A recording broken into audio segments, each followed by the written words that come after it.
আজকের গল্প বৃষ্টিধারা। গল্পটি লিখেছেন লেখিকা শ্রেয়া দাস। আপনাদের সাথে রয়েছি আমি সায়ং। আমি সুরজিতা। Season 3, episode 2।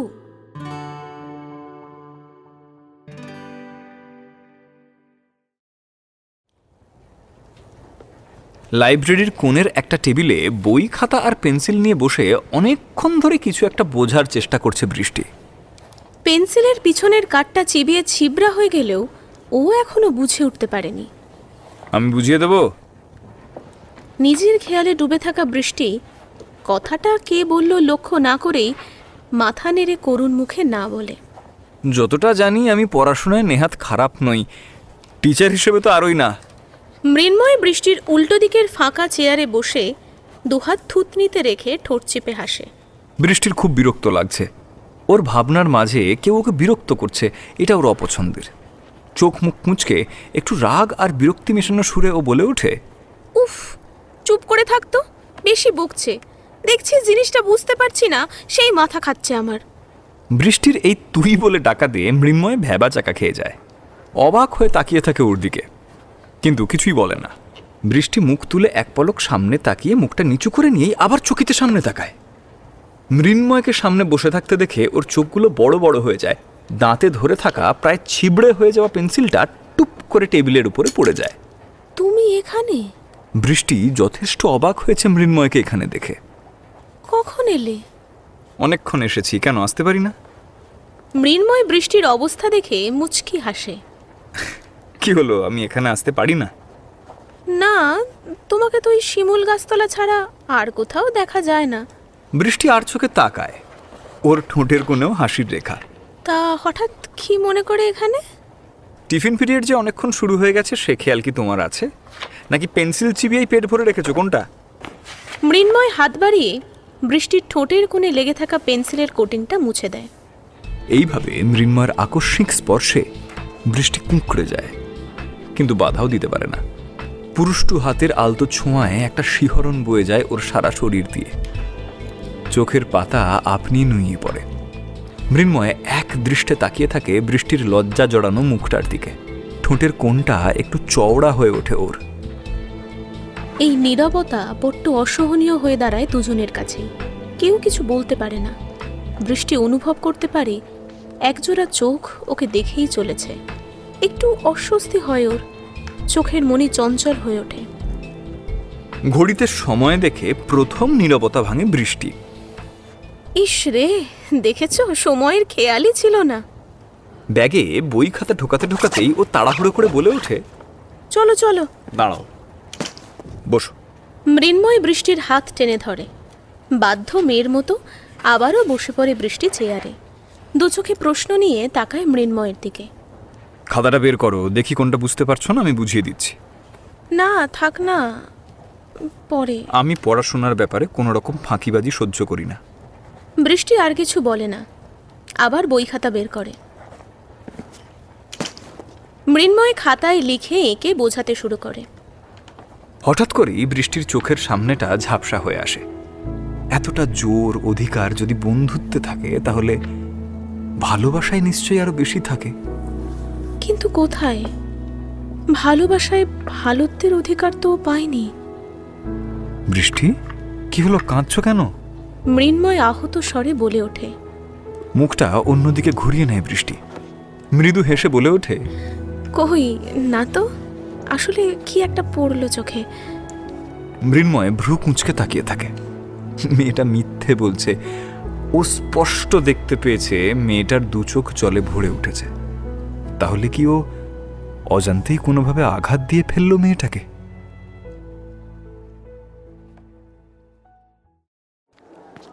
হে বৃষ্টি, দাঁড়া! ডাইসেকশন রুম থেকে প্র্যাকটিক্যাল করে বেরোনোর পরে হঠাৎ পিছন থেকে নিজের নাম ধরে কাউকে ডাকতে শুনে থেমে যায় বৃষ্টি।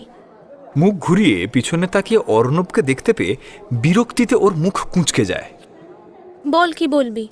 অর্ণব সামনে এসে দাঁড়ালেই বৃষ্টি এই প্রশ্নটা ওকে করে। বল না, মানে ভালোই তো চলছে তোর। হ্যাঁ, কথাটার মানে বৃষ্টির বোধগম্য না হলে ও চোখ শুরু করে তাকায়। ভ্রু কুঁচকে অর্ণবের দিকে এক দৃষ্টে তাকিয়ে থাকে। বুঝলাম না ঠিক। না মানে তোর সাথে তো আমি বন্ধুত্ব করতে চেয়েছিলাম, কিন্তু তুই বলে দিয়েছিলি যার তার সাথে বন্ধুত্ব করি না। মনে আছে তো কথাটা? বৃষ্টি চুপ করে থাকে, কিছু বলে না। ও অপেক্ষা করছে অর্ণব ঠিক কী বলতে চায় সেটা শোনার জন্য। বৃষ্টিকে চুপ থাকতে দেখে হালকা হাসে অর্ণব, তাচ্ছিল্যের সুরে বলে ওঠে, অথচ দেখ এখন তুই যার তার সাথেই প্রেম করছিস। লোফার ছেলে, কত স্ক্যান্ডাল ছড়িয়ে রয়েছে ওর নামে এই কলেজে, ওর সাথে মিশতেও সবার ঘেন্না করে, আর তুই কিনা ওর সাথে। কথা বলার মাঝেই ওর চোখ যায় বৃষ্টির পিছনে দাঁড়িয়ে থাকা মৃন্ময়ের দিকে। বাঁকা হেসে ওঠেও। ভালো কাউকে ধরতে পারলি না? না তাহলে অন্তত তোর লাইফটা এইভাবে শেষ হয়ে যেত না। নিজের কথা শেষ করে অর্ণব আবার আর চোখে চায় মৃন্ময়ের দিকে। ছেলেটা তখন মাথা নিচু করে দাঁড়িয়ে আছে। মৃন্ময়ের চোখে মুখে যন্ত্রণার ছাপ স্পষ্ট। বৃষ্টি ঠোঁট চেপে হেসে ওঠে। থ্যাংক ইউ আমার ব্যাপারে এতটা ভাবার জন্য। অবশ্য আমার মতো একটা মেয়ের জন্য তোর এত চিন্তা করা ঠিক মানায় না। কি বলতে চাইছিস তুই? ওমা, ভুলে গেলি? বৃষ্টির চোখ দুটো হেসে ওঠে এবার। কয়েক সপ্তাহ আগেই যে মেয়েটার নামে নোংরা কথা বললি, আজ তাকে নিয়ে এত বদার হচ্ছিস কেন রে? অর্ণব বৃষ্টির হাত চেপে ধরে নিজের কাছে টেনে আনে। দাঁতে দাঁত চিপে বলে ওঠেও, তুই কারণ জানতে চাস? কারণ জানতে চাস তাই তো? তাহলে শোন, এর একটাই কারণ, আই লাইক ইউ। সেই প্রথম থেকে আমি তোকে চাই, কিন্তু তুই ওই লোফার, ওই প্লে বয়টার সাথে থাকতে বেশি পছন্দ করছিস। হাতটা ছাড় অর্ণব। বৃষ্টির চোখ দুটো জ্বলছে। মৃন্ময়ের নামে নোংরা কথাগুলো কি করে বলতে পারে এই ছেলেটা? বৃষ্টি নিজের হাত থেকে জোর করে ছাড়িয়ে নেয় অর্ণবের হাতটা। ধস্তাধস্তিতে হাতের ছাল উঠে আসে ওর। ঠিক পিছনে মৃন্ময় দাঁড়িয়ে থাকলেও ওর চোখে যেন কিছু ধরা দেয় না। ওর কানে শুধু অর্ণবের বলা কথাগুলো প্রতিধ্বনির মতো বারবার বেজে চলছে। বৃষ্টি ঠাঁটিয়ে একটা চড় মারে অর্ণবের গালে। Don't cross your limit Arnab. যে ছেলেটাকে লোফার বলছিস সে আমার বন্ধু, সবচেয়ে কাছের একজন মানুষ। আর আমি কার সাথে মিশবো কি মিশবো না সেটা সম্পূর্ণ আমার ব্যক্তিগত ব্যাপার। খুব দরদ তোর, তাই না, ওই ছেলেটার জন্য? ওর জন্য তুই আজ আমার গায়ে হাত তুললি? নিজের অকাতের মধ্যে থাক, না হলে এর থেকেও বিশাল কিছু হতে পারে। বৃষ্টি কুল ডাউন। মৃন্ময়ের যেন এতক্ষণে হুঁশ ফেরে। ও বৃষ্টির হাত ধরে সরিয়ে আনতে চায় ওকে। চলে এসো এখান থেকে, চলে এসো। অর্ণব ক্রূর চোখে তাকায় মৃন্ময়ের ধরে থাকা বৃষ্টির হাতের দিকে। দাঁতে দাঁত চিবিয়ে বলে ওঠে, বাহ, আমি তোর হাত ধরলে তোর হাতে ফোসকা পড়ে যাচ্ছিল তাই না রে? এখন তো দিব্যি কুত্তাটা তোর হাত ধরে আছে। কি বললি তুই? আরেকবার বল। বৃষ্টি এবার মারমুখী হয়ে ওঠে। পাশে পড়ে থাকা ভাঙা মোটা গাছের ডালটা তুলে নেয় হাতে। মৃন্ময় দু হাতে ওর কোমর চেপে ধরে থাকে। এই কদিনে বৃষ্টিকে যতটা কাছ থেকে ও চিনেছে ততটা আর কেউ চেনেনি। সেই কারণেই এই মেয়েটার রাগ ওর অজানা নয়। এখন ওকে না সামলালে যে কোনো সময় একটা খুনোখুনি, একটা রক্তারক্তি কাণ্ড হয়ে যেতে পারে। নিজের কাছের মানুষগুলোকে মেয়েটা বড্ড ভালোবাসে, তাই তাদের নামে কেউ কিছু নোংরা কথা বললে তার অবস্থা যে খারাপ হবে এটা নিশ্চিত মৃন্ময়। ওই কুত্তাটা যেদিন তোকে চেটে ছেড়ে দেবে না, সেদিন দেখবি তুই রাস্তায় পড়ে আছিস। সেই দিন তুই আমার কাছে আসবি। হ্যাঁ। অর্ণবের কথাগুলো শুনে মৃন্ময়ের চোয়াল শক্ত হয়ে ওঠে, গলার শিরাগুলো স্পষ্ট হয়ে ফুলে ওঠে, কিন্তু দাঁতে দাঁত চিপে নিজেকে সামলে নেয় ও। বৃষ্টির কানে কেউ যেন গরম সীসা ঢেলে দিচ্ছে। ও মৃন্ময়ের হাত থেকে নিজেকে ছাড়াতে মরিয়া হয়ে উঠেছে। বৃষ্টির ছটফটানি দেখে মৃন্ময় আরো শক্ত করে চেপে ধরে ওকে, চেঁচিয়ে বলে ওঠে, অর্ণব, তুই যা বলার আমাকে বলিস। এখন এখান থেকে যা, না হলে আমি যদি বৃষ্টিকে একবার ছেড়ে দিই তাহলে তোর লাশ পড়ে থাকবে কলেজ গ্রাউন্ডে। আমার পক্ষে ওকে ধরে রাখা আর সম্ভব হচ্ছে না। ছেড়ে দাও আমায়। তোমায় পরে কি বলবে ও? হ্যাঁ, কি বলবে ও? আজ ওর একদিন কি আমার একদিন। সাহস হয় কি করে ওর তোমার নামে নোংরা কথা বলার? অর্ণব মৃন্ময়ের কথায় পাত্তা না দিলেও বৃষ্টির কথা শুনে আর ওর চোখ মুখ দেখে একবার ঢোক গিলে নিল। মৃন্ময় বৃষ্টিকে আর ধরে রাখতে না পেরে কাঁধে তুলে হাঁটা দেয় সামনের দিকে। উফ, বৃষ্টি, তুমি আমার সাথে থেকে থেকে একদম আমার মতো হয়ে যাচ্ছ কিন্তু। আমি তোমার থেকেও ডেঞ্জারাস। বৃষ্টি ঝাঁঝিয়ে ওঠে। নামাও আমায়। কোথায় নিয়ে যাচ্ছ? ওকে মেরে আমি তারপর যাব। সেদিন তোমায় আমি বলেছিলাম মিললো আমার কথা? খুব সত্যবাদী যুধিষ্ঠির হওয়ার শখ তোমার, তাই না? মিথ্যে বলেই এত নোংরা কথা তোমার নামে সবাই বলছে। সত্যি বললে ফুলের মালা দিয়ে বরণ করতো নাকি আমাদের? চত্ব সব। যাবো না তোমার সাথে, নামাও। বৃষ্টির কথাগুলো শুনে মৃন্ময় হেসে ফেলে।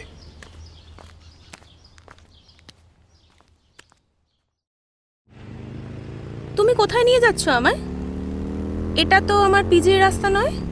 মুখ বাড়িয়ে পিছন থেকে মৃন্ময়কে দেখার চেষ্টা করছে বৃষ্টি। ওর নড়াচড়ার ফলে ডিসব্যালেন্স হয়ে যাচ্ছে বাইকটা। বৃষ্টি ভয়ে দুহাতে জড়িয়ে ধরেছে মৃন্ময়ের কাঁধটা আরো শক্ত করে। এক পা মাটিতে ফেলে ব্রেক কষে মৃন্ময় থামিয়ে দিল বাইকটা। চোখ বন্ধ করে জোরে একটা শ্বাস নেয়। সময় মতো না থামালে হয়তো অ্যাক্সিডেন্ট হতে পারত যে কোনো মুহূর্তে। আকস্মিক এমন ঘটনা ঘটায় থম মেরে যায় বৃষ্টি। বুকের ভেতর ধুকপুকুনি ক্রমশ বেড়েই চলেছে ওর। দোষটা নিজের। বুঝতে পেরে অপরাধ বোধে আপনা হতেই বৃষ্টির চোখের পাতা নিচু হয়ে আসে। মৃন্ময় লুকিং গ্লাস দিয়ে এক দৃষ্টি বৃষ্টির মুখের দিকে তাকিয়ে থাকে। ওর মুখের পেশি শক্ত হয়ে উঠেছে। দু চোখের দৃষ্টিতে চাপা রাগ স্পষ্ট। তবুও সেই রাগের ছিটে ফোঁটাও বৃষ্টির ওপর দেখাতে পারে না। শুধু চাপা গম্ভীর স্বরে বলে ওঠে, আর কিছু না হোক, বন্ধু হিসেবে অন্তত বিশ্বাস করো আমায়, নাকি সেই কথাটা লোক দেখানোর জন্য মুখে বলো? বৃষ্টি কোনো উত্তর না দিয়ে মৃন্ময়ের কাঁধটা শক্ত করে জড়িয়ে ধরে। ছেলেটার ঠোঁটে আলতো হাসির রেখা ফুটে ওঠে। গলার স্বর খানিক নরম হয়। ধরে বসো, ছটফট করো না, হেভি বাইক তো, মাঝে মধ্যে নিজেই টাল সামলাতে পারি না। লুকিং গ্লাস দিয়ে মৃন্ময় এখনও ওর দিকে একভাবে তাকিয়ে আছে বুঝতে পেরে বৃষ্টি মুখটা ঘুরিয়ে নিচু করে নেয়। তোমাকে এমন কোনো জায়গায় আমি নিয়ে যাব না যেখানে তোমার অসম্মান হয়। মৃন্ময়ের মুখ থেকে এমন একটা কথা শুনে বৃষ্টি অবাক নজরে চেয়ে দেখে লুকিং গ্লাসের দিকে। বৃষ্টির বড় বড় প্রশ্নপূর্ণ চোখের দিকে একবার তাকিয়েই মৃন্ময় আবার বাইকে স্টার্ট দেয়।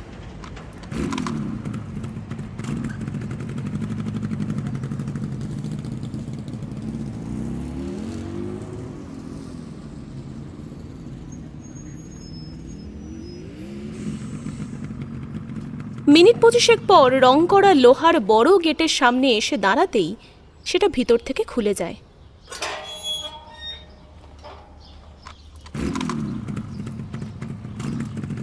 মৃন্ময় ভিতরে ঢুকে সিমেন্ট করা ছোট একটা চাতালের ওপর বাইক দাঁড় করায়। নামো। অবাক চোখে হাসি মাখা ঠোঁটে চারিদিক দেখতে থাকা বৃষ্টির কর্ণগোচর হয় না মৃন্ময়ের এই কথাটা। আপন মনে বাগানে ফুটে থাকা রং বেরঙের ফুলগুলোতে তখন মজেছে সে। মৃন্ময় ঘাড় ঘুরিয়ে আর চোখে মেয়েটার মুখের দিকে তাকিয়েই হেসে ফেলে। এবার একটু জোরেই বলে ওঠে, আরে নামো, আমার পা ব্যথা করছে। হ্যাঁ? বৃষ্টি হকচকিয়ে ওঠে। বাইক থেমে গেছে দেখে ও বোকা হাসি হেসে নেমে পড়ে নিচে। আমি বুঝতে পারিনি। তা কি করে পারবে? তুমি এমনিই কিছু বুঝতে পারো না। তার মানে কি বলতে চাইছো তুমি? আমি তার কাটা, কিছু বুঝি না? ওর বলা কথাটা সহজ হলেও তার মানেটা যে ভীষণ রকম গভীর তা মৃন্ময় জানে। তাই কিছু না বলে হালকা হেসে বৃষ্টির কথার রেশ টানে। বলতে চাইছি না, বলছি, এবার এসো। মৃন্ময় বৃষ্টির হাত ধরে এসে দাঁড়ায় সামনের 3তলা বাড়িটার সামনে।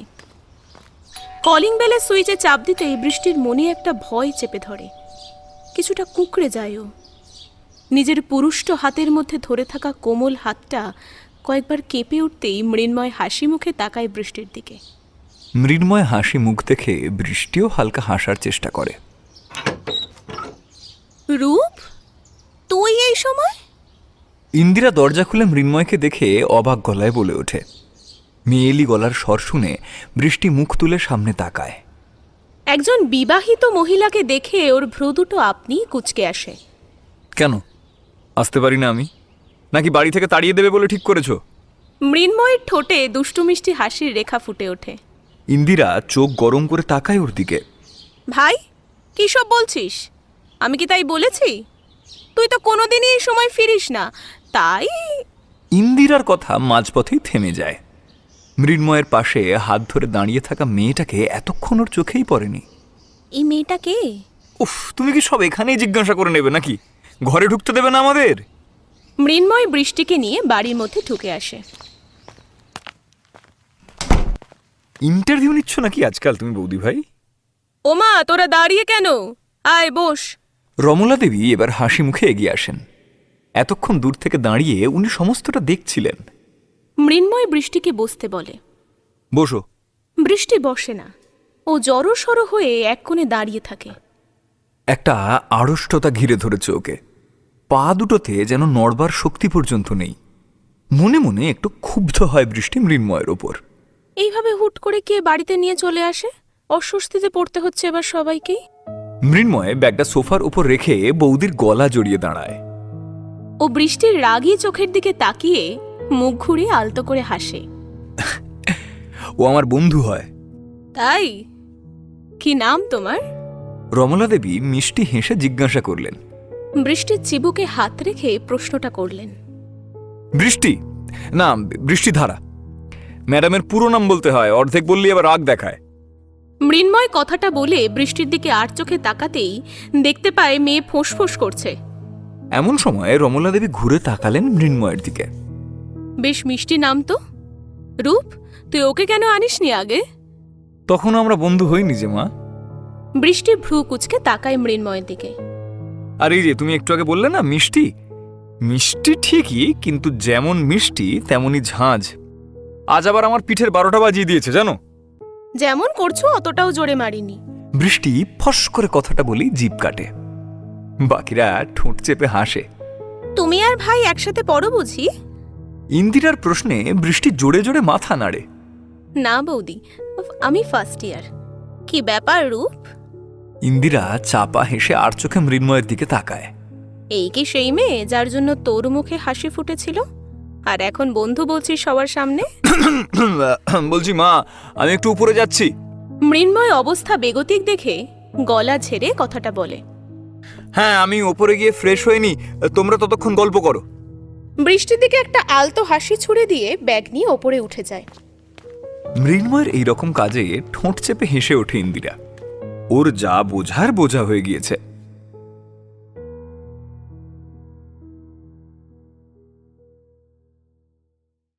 তা কতদিন ধরে চলছে এসব? মৃন্ময় ডিনার শেষ করে সবে নিজের ঘরে বিছানার উপর আরামে শুয়ে টুংটাং শব্দ তুলছিল গিটারের স্ট্রিংয়ে। বৃষ্টির মুখটা মনে পড়তেই ঠোঁটে হালকা হাসিও ফুটছিল।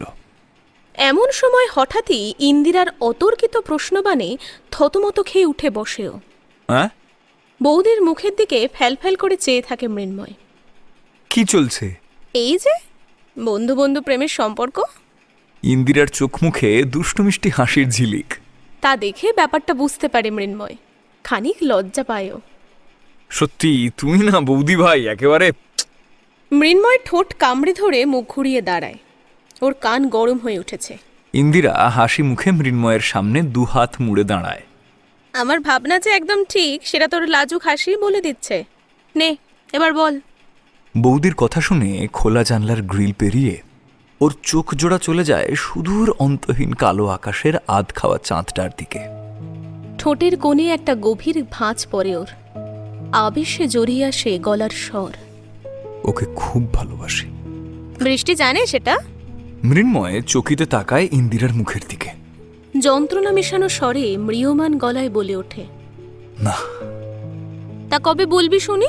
বলবো, সময় এলে ঠিক বলবো। আমাদের গল্পটা যে এতটাও সহজ নয় বৌদি ভাই। মৃদু হাসে মৃন্ময়।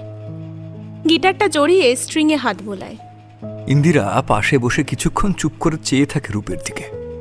বুঝতে চেষ্টা করে ছেলেটার মনের ভিতর ঠিক কি চলছে, কিন্তু সেইটা বোঝাও যে ওর পক্ষে দুর্বোধ্য। মেয়েটার চোখে ভালোবাসা আছে তোর জন্য। মুখ ঘুরিয়ে বৌদির দিকে তাকায় মৃন্ময়। ভ্রু কুঁচকে কথাটার মানে বোঝার চেষ্টা করে। সেকেন্ড কয়েক পরেই আপনা হতেই একটা ফ্যাকাশে হাসি ফুটে ওঠে ওর ঠোঁটে। বিশ্বাস করতে ইচ্ছে করে এই কথাটা খুব খুব, কিন্তু বলো না বৌদি। যদি কথাটা সত্যি না হয় তাহলে আমি পুরো ভেঙে যাব। অনেকগুলো বছর পর আমার ভাইটার মুখে হাসি দেখছি, সেটা মিথ্যে হতে দিয়ে কি করে? মৃন্ময় কিছু বলতে চেয়েও বলতে পারে না। দলা পাকিয়ে আটকে যায় কথাগুলো। কণ্ঠ রোধ করে রাখে ওর। শুধু নীরব চোখে চেয়ে থাকে মাটির দিকে। রান্না পুজোয় আসছে তো? কিন্তু কিন্তু করছিল একটু, কিন্তু মনে হচ্ছে আসবে। বৌদিকে কথাটা বলে নিজেকেও আশ্বস্ত করতে চায়ও, কিন্তু সঠিক উত্তরটা যে ও নিজেও জানে না। ইন্দিরা মুচকি হেসে তাকান মৃন্ময়ের দিকে। তুই বলে দেখিস, আমাদের কথা না রাখলেও তোর কথা ঠিক রাখবে। কথাটা বলে মৃন্ময়ের চুলটা একটু ঘেঁটে দিয়ে ঘর থেকে বেরিয়ে আসেন ইন্দিরা।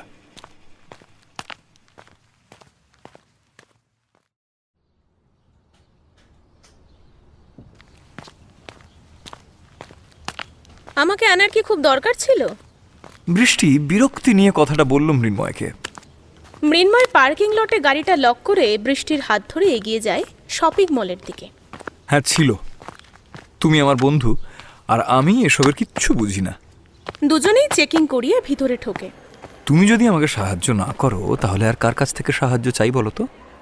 বৃষ্টি আর চোখে তাকায় মৃন্ময়ের দিকে। মুচকি হেসে লিফটে উঠে পড়ে ওরা। আচ্ছা বেশ, বুঝলাম। এবার বলো কোন ফ্লোর? আমি কিন্তু এখানের কিচ্ছু চিনি না। 3rd ফ্লোরে লেডিস সেকশন। মৃন্ময় 3 লেখা সুইচটা টিপে দেয়। সাথে সাথে লিফটের ধাতব ভারী দরজা একে অপরের সাথে আঘাত লেগে বন্ধ হয়ে যায়। লিফট উপরের দিকে চলতে শুরু করে। শুধু ওরা দুজন ছাড়া লিফটে আর কেউ নেই। হঠাৎই বৃষ্টি মৃন্ময়ের হাতটা খামচে ধরে। ওর শরীরটা বড্ড অস্বস্তি করছে। বদ্ধ জায়গায় ওর দম বন্ধ হয়ে আসে। বৃষ্টির অস্থিরতা দেখে মৃন্ময় ভ্রু কুঁচকে তাকায় ওর দিকে। চোখে জিজ্ঞাসা, কিন্তু কিছু বলার আগেই ও সমস্তটা বুঝতে পারে। সাথে সাথে বৃষ্টিকে জড়িয়ে নেয় নিজের বাহুদয়ের মধ্যে। মেয়েটা আঁকড়ে ধরে ওকে ভীষণভাবে। ঘন ঘন নিঃশ্বাস ফেলতে থাকে। বৃষ্টি কিছুটা স্বাভাবিক হলেও মৃন্ময় আলতো হাতে আঙুল বুলিয়ে চলে ওর খোলা চুলের মাঝে। ফিসফিসিয়ে বলে ওঠে, আগে বলনি কেন যে তোমার বদ্ধ জায়গায় শ্বাস নিতে অসুবিধা হয়? সব সময় হয় না, মাঝে মাঝে হয়। মৃদু স্বরে বলে ওঠে বৃষ্টি। মেয়েটা এখনো মৃন্ময়ের বুকে মুখ গুঁজে রয়েছে। এমনটা অনেক দিন পর হলো, মাঝে ঠিক হয়ে গেছিল। লিফট 3rd ফ্লোরে এসে দাঁড়ালে দরজা আবার খুলে যায়। মৃন্ময় দুহাতে বৃষ্টিকে আগলে রেখেই ধীরে ধীরে বেরিয়ে আসে। খোলা জায়গায় এসে প্রাণ ভরে শ্বাস নেয় বৃষ্টি। মৃন্ময়ের দিকে তাকিয়ে আলতো হাসে। ঠিক আছে আমি। হ্যাঁ, সেটা আমি দেখতেই পাচ্ছি।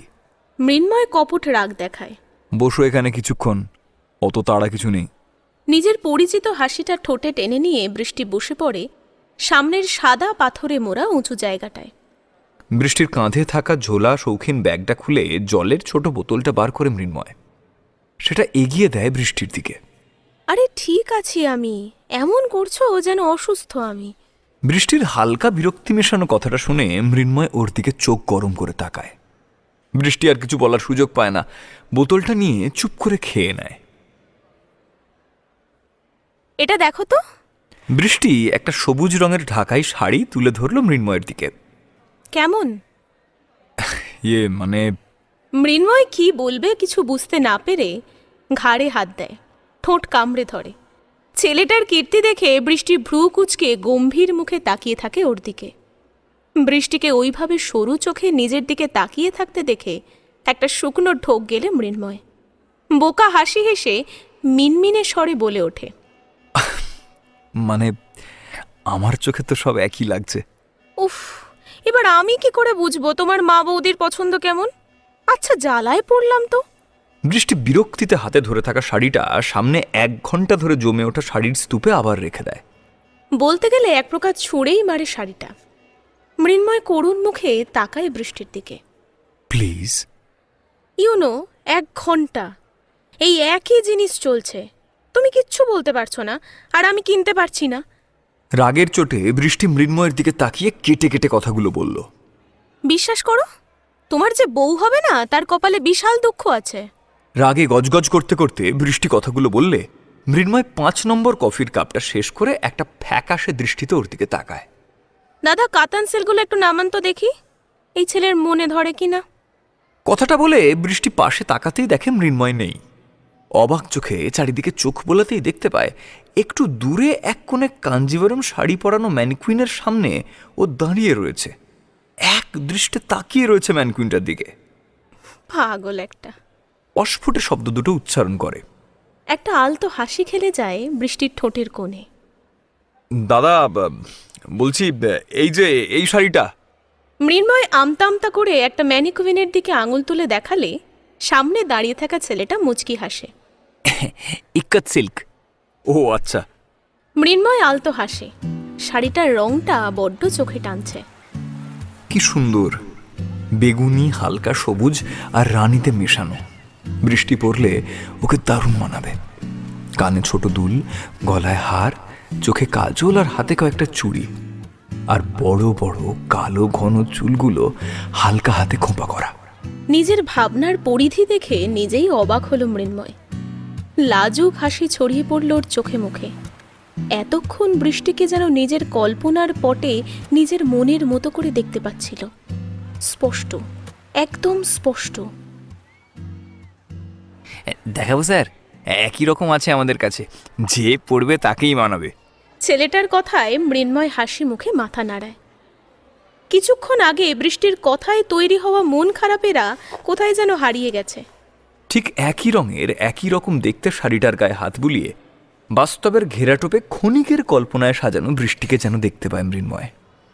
অদ্ভুত একটা শিহরণ বয়ে যায় ওর শরীর বেয়ে। এদিক ওদিক বৃষ্টিকে খুঁজতে গিয়ে মৃন্ময়ের চোখের মণি দুটো চঞ্চল হয়ে ওঠে। উল্টো দিকে চোখ পড়তেই ভ্রু খুঁচকে এক দৃষ্টে সেদিকে তাকিয়ে থেকে ব্যাপারটা বোঝার চেষ্টা করে। বৃষ্টির ঠিক পাশে দাঁড়ানো ছেলেটা নানাভাবে টাচ করার চেষ্টা করে চলেছে ওকে। ফলে একটা অস্বস্তির ছাপ মেয়েটার চোখে মুখে স্পষ্ট ফুটে উঠলেও মুখ ফুটে কিছু বলতে পারছে না। দৃশ্যটা দেখে কয়েক মিনিটের মধ্যে হাতের মুঠি পাকিয়ে আসে মৃন্ময়ের। রাগে মুখের পেশি শক্ত হয়ে ওঠে। দাঁতে দাঁত চিপে নিজেকে সামলাতে চেয়েও পারে না। মুখ ঘুরিয়ে ডান হাতের বুড়ো আঙুলটা কয়েকবার কপালে ঘষে নেয় ও। এই শাড়িটা প্যাক করুন, আমি নেব। কথাটা বলেই গটগট করে এগিয়ে যায় উল্টো দিকে দাঁড়িয়ে থাকা বৃষ্টির দিকে। তোমার হয়ে গেছে সোনা? মৃন্ময় দুজনের মাঝে এসে বৃষ্টির কোমরে হাত রাখে। ছেলেটা রাগত চোখে একটু সরে যায়। মৃন্ময়ের এত অন্তরঙ্গতায় বৃষ্টি অবাক হলেও চোখে মুখে থাকা অস্বস্তির ছাপ সরে গিয়ে একটা ভরসার চাহনি ফুটে ওঠে। ঠোঁট জুড়ে ফুটে ওঠা হাসিতে প্রশান্তির ছাপ স্পষ্ট হয় ধীরে ধীরে। মৃন্ময় ছেলেটার দিকে তাকিয়ে মৃদু হেসে বৃষ্টির কোমরটা চেপে নিজের আরও কাছে টেনে আনে। চাপা গলায় বলে ওঠে, কিছু বলতে পারছিলে না তুমি? ছেলেটা এরকম অসভ্যতা করছিল তোমার সাথে। সবাই দেখেও কিছু বলছিল না, চোখ থাকতেও অন্ধ, তো আমি বলে কি করতাম? বৃষ্টি হাসি মুখেই কথাটা বললে মৃন্ময় বিরক্তি নিয়ে আর চোখে সবার দিকে তাকায়। ছেলেটা তখনও ঠায় ওদের দিকে তাকিয়ে দাঁড়িয়ে আছে। মৃন্ময় ওর দিকে তাকিয়েই হাসি মুখে বলে ওঠে, ধারা, এবার কিন্তু আমাদের বেরোতে হবে, অনেকটা দেরি হয়ে যাচ্ছে সোনা। বৃষ্টি মৃদু হেসে মাথা নাড়ে, কিন্তু মৃন্ময়ের গলার স্বরে থাকা চাপা রাগ নজর এড়ায় না ওর। কাউন্টারে 3টে শাড়ির বিল পে করে বৃষ্টির অলক্ষ্যে ওর জন্য কেনা শাড়িটা আলাদা করে প্যাক করে 2টো শাড়ির মাঝে সেটাকে রেখে দোকান থেকে বেরিয়ে আসে দুজনে। মৃন্ময় এখনো বৃষ্টির কোমরটা শক্ত করে জড়িয়ে ধরে রেখেছে। ক্যাফের কাউন্টারে দুজনের খাবারের অর্ডার আর পে করে দিয়ে এসে নিজের জায়গায় চুপ করে বসে আঙুল মোচড়াতে থাকে মৃন্ময়। টেবিলের উপর রাখা ওর হাত দুটো নিজের হাতের দুহাতের মধ্যে নেয় বৃষ্টি। যতটা সম্ভব নিচু গলায় চাপা স্বরে বলে, এমন করো না, কন্ট্রোল ইয়োর সেলফ প্লিজ। হ্যাঁ, একটা অচেনা ছেলে এসে তোমাকে নোংরাভাবে টাচ করবে আর আমি কিছু বলতেও পারবো না। বাহ, ইচ্ছে তো করছিল মেরে শেষ করে দিও কেন ওকে। উফ, শান্ত হও। সব জিনিস কি মেরে ধরে হয়? সব জায়গায় সিন ক্রিয়েট করতে নেই, হিতে বিপরীত হয়ে যাবে না হলে। বৃষ্টির কথায় মৃন্ময় কিছু না বলে মুখ ঘুরিয়ে নেয়। বৃষ্টি আলতো করে মৃন্ময়ের গালটা টানে। ওই দেখো, এখনো রেগে থাকে। তুমিও তো কিছু বলতে পারতে বৃষ্টি, যেমন এশাকে বলছিলে। মৃন্ময়ের দৃষ্টিতে যন্ত্রণা, চোখের সামনে ওই দৃশ্যটা এখনো ভাসছে। নিজের মনের গভীরে সুপ্ত থাকা ভালোবাসার মানুষটাকে কেউ নোংরাভাবে ছোঁবে, এটা কি করে মেনে নেবে ও? বৃষ্টির চোখ রাখে মৃন্ময়ের চোখে। ওর ওই দৃষ্টি হৃদয়ের গহনে গিয়ে লাগে মৃন্ময়ের। বলিনি কারণ আমিও চাইছিলাম কেউ এসে বলুক, আমার উপর তার নিজের অধিকার দেখাক। কিছু না হোক, অন্তত বন্ধুত্বের অধিকার। বৃষ্টির গলার স্বরে অদ্ভুত একটা মাদকতা ছেয়ে রয়েছে। মৃন্ময়ের কথা বলার শক্তি কেমন যেন ক্ষীণ হয়ে আসে। অপলকে তাকিয়ে থাকে ও বৃষ্টির দিকে। তুমি বসো, আমি খাবারটা নিয়ে আসছি। বৃষ্টি উঠে এগিয়ে যায় কাউন্টারের দিকে। মৃন্ময়ে ঠোঁট কামড়ে হেসে ওঠে। পকেট থেকে ফোনটা বের করে খুটখাট করতে থাকে ও। মনের কোণে একটা ভালো লাগার রেশ ছড়িয়ে গেছে। হঠাৎ টেবিলের উল্টো দিকে বৃষ্টির ফাঁকা চেয়ারটায় কেউ এসে বসে। সেটা অনুভব করতে পেরে মুখ না তুলেই হেসে বলে ওঠে মৃন্ময়। বাবা, এই তো গেলে এর মধ্যেই। কথাটা অসম্পূর্ণ রেখে সামনে তাকাতেই ঠোঁটের সব হাসি যেন এক নিমেষেই উড়ে গেল। মৃন্ময়ের মুখটা ফ্যাকাশে বর্ণ ধারণ করেছে। মৃন্ময়, রাইট? সামনে বসে থাকা মেয়েটার প্রশ্নের কোনো উত্তর দিতে পারে না মৃন্ময়। ঠোঁট গলা শুকিয়ে আসছে ক্রমশ। শুধু ফ্যাল ফ্যাল করে তাকিয়ে থাকে ওর দিকে। মৃন্ময়কে ওর দিকে এইভাবে তাকিয়ে থাকতে দেখে মেয়েটা বাঁকা হেসে ওঠে। সেই একই রকম রয়ে গেলে, একটুও পাল্টালে না। আগে যেমন হাঁ করে আমার দিকে তাকিয়ে থাকতে, এখনও তেমন।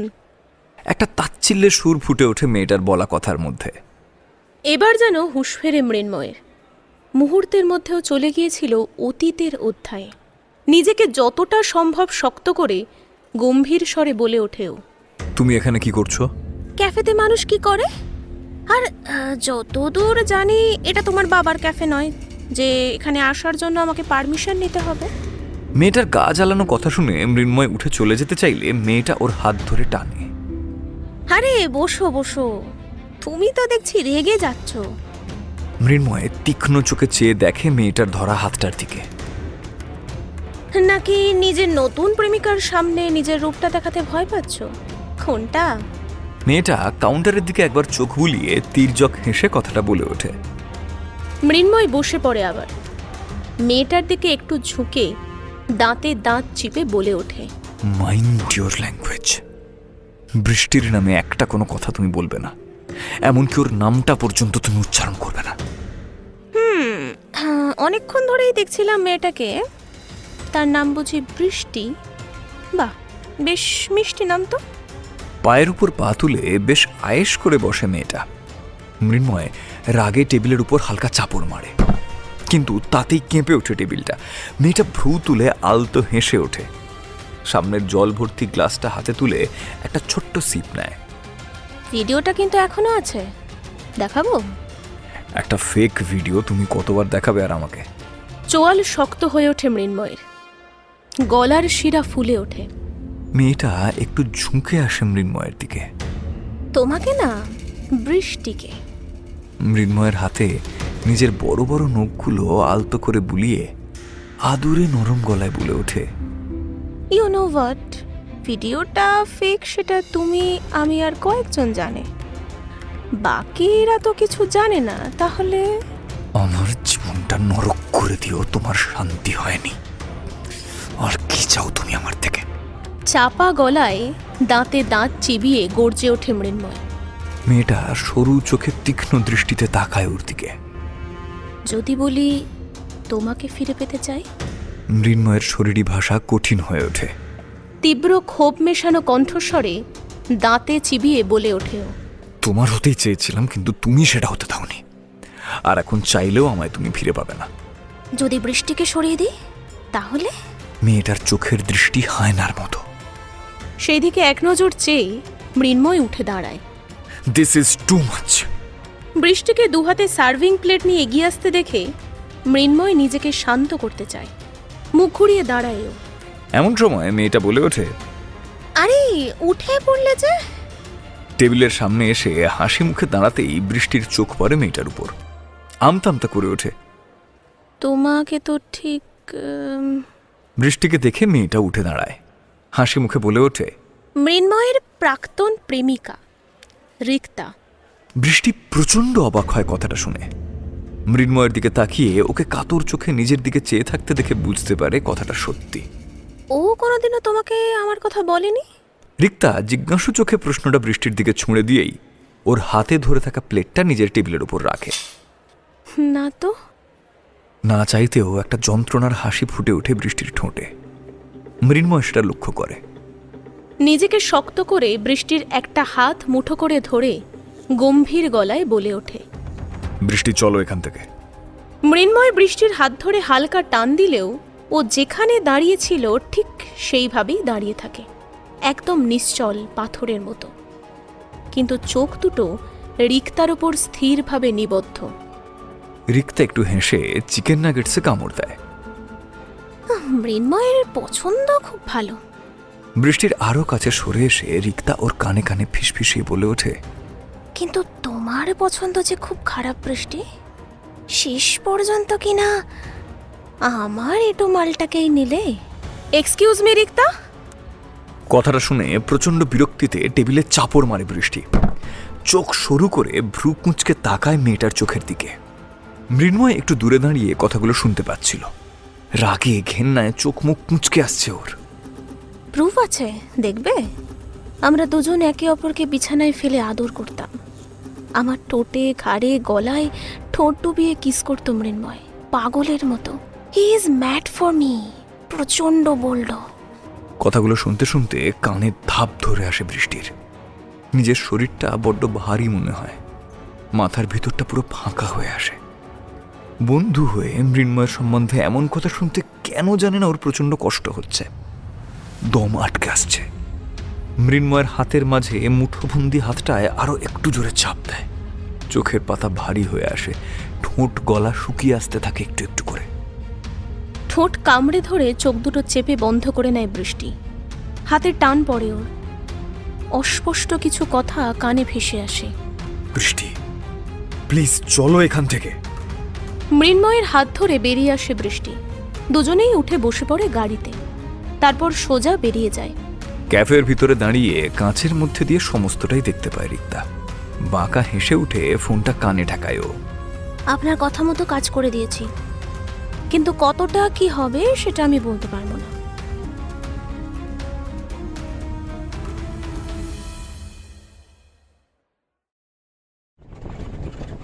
বাইরে গুঁড়ি গুঁড়ি বৃষ্টি পড়ছে। সেই ছাঁটে অস্পষ্ট হয়ে আসা জানলার কাঁচ দিয়ে বাইরের রাস্তার দিকে এক দৃষ্টে তাকিয়ে রয়েছে বৃষ্টি। গাড়ি চলছে আপন গতিতে। মৃন্ময়ের চোখ যে ওকে মাঝে মাঝে ছুঁয়ে যাচ্ছে সেইটা ও ভালো করেই বুঝতে পারছে। একটা অদ্ভুত রকমের নিস্তব্ধতা ঘিরে রেখেছে দুজনকে। বৃষ্টির মনের মধ্যে অনেক প্রশ্ন, অনেক অনুভূতির আনাগোনা চলছে, কিন্তু মুখে কিচ্ছু বলতে পারছে না ও। মৃন্ময়ও মাঝে মাঝে বৃষ্টির দিকে এক পলক তাকিয়ে কিছু বলতে চাইছে, কিন্তু ওর মুখ দিয়ে দীর্ঘশ্বাস ছাড়া আর কিচ্ছু বের হচ্ছে না। একটা অপ্রীতিকর পরিস্থিতি তৈরি হয়েছে গাড়ির মধ্যে। একটু আগে ঘটা ঘটনাটাকে নিয়ে দুজনেই খুবই অস্বস্তিতে পড়েছে।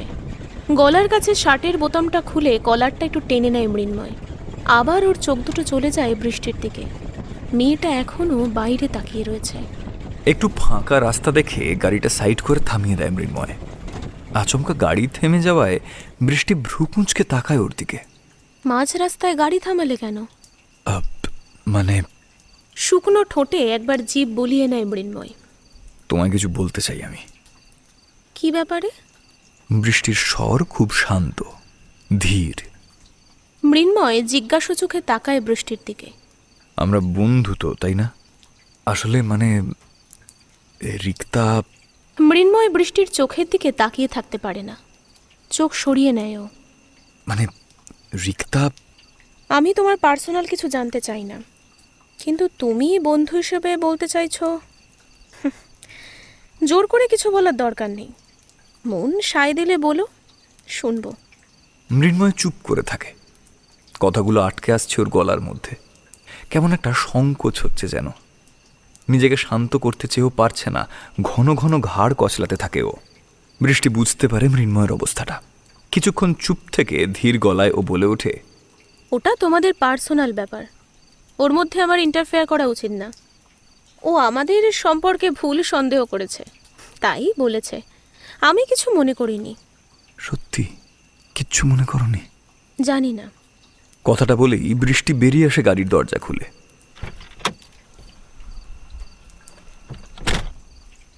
হাইওয়ের উপর দিয়ে গাড়ির যাতায়াত এখন অনেক কম। একেই রাত বাড়ছে, তার উপর ঝিরিঝিরি বৃষ্টি পড়ছে। কালচে পিচের রাস্তাটাও ভিজে উঠেছে অল্প। বৃষ্টি গাড়ির ভেজা বনেটের ওপরে গিয়ে বসেছে। ধুলো পড়া ল্যাম্পপোস্টের আবছা হয়ে আসা আলোতে ঘেরা আলো আঁধারি রাস্তাটার দিকে একভাবে তাকিয়ে থাকে ও। মনটা বড্ড অস্থির যেন বৃষ্টির। এক অজানা ব্যথায় চিনচিন করে উঠছে বুকের বাম পাশটা। কিন্তু কেন, কিসের জন্য এই অস্থিরতা? মনের মধ্যে চলা প্রশ্নগুলোর উত্তর সর্বত্র হাতড়েও খুঁজে পায় না বৃষ্টি। বিরক্তি আর অস্বস্তিতে দুহাতে মুখ ঢেকে নেয় ও। গাড়ির ভিতরে বসে সবটাই লক্ষ্য করছে মৃন্ময়। বৃষ্টির অস্থিরতাটাও অনুভব করতে পারছে ও। ঠোঁটের কোণে হালকা হাসি ফুটিয়ে ও নেমে আসে গাড়ি থেকে। বৃষ্টির পাশে গিয়ে চুপ করে বনেটে উঠে বসে। এক দৃষ্টে সামনে তাকিয়ে থাকে ও। ওর মন যেন বারবার বলে উঠছে, এবার সবটা বলার সময় এসে গেছে।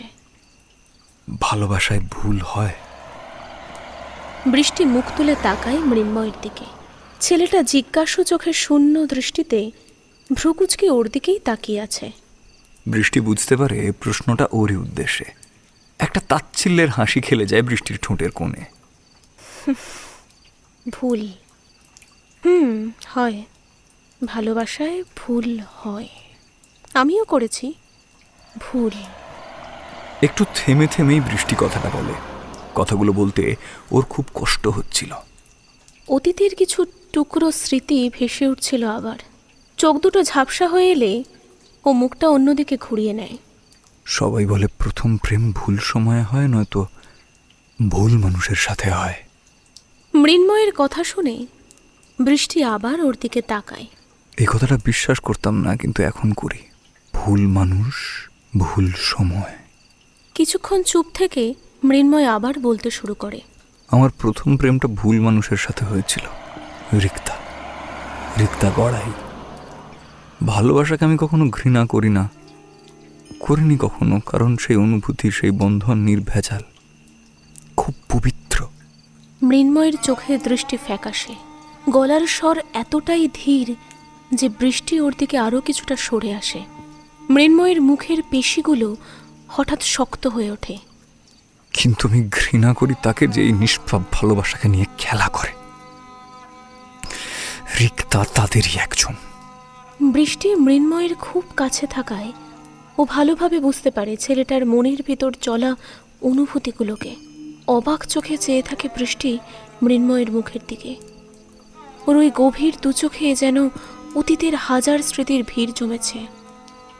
যে ম্যানিকে এখন সবাই দেখে, ঠোঁটকাটা, বেপরোয়া, নোংরা, বদরাগী, আমি আগে এমনটা ছিলাম না। মৃন্ময় ছিলাম, যে খুব সহজ, সরল, লাজুক একটা ছেলে। ম্যানি আমাকে সমাজ বানিয়ে দিয়েছে। আমি নোংরা, মেয়েদের নিয়ে খেলতে ভালোবাসি, এইটাও সমাজ আঙুল তুলে আমাকে বলেছে। কিছু না করেও যখন কোনো মিথ্যা অপবাদ কারোর উপর চাপিয়ে দেওয়া হয়, তখন কেমন লাগে তুমি জানো? যখন নিজের ভালোবাসার মানুষটা তোমাকে ঠকায়, তখন কেমন লাগে তুমি জানো? এতটা বিশ্বাস, এতটা ভালোবাসা দেওয়ার পরেও যখন সবটা ভেঙে যায়, তখন কেমন লাগে তুমি জানো?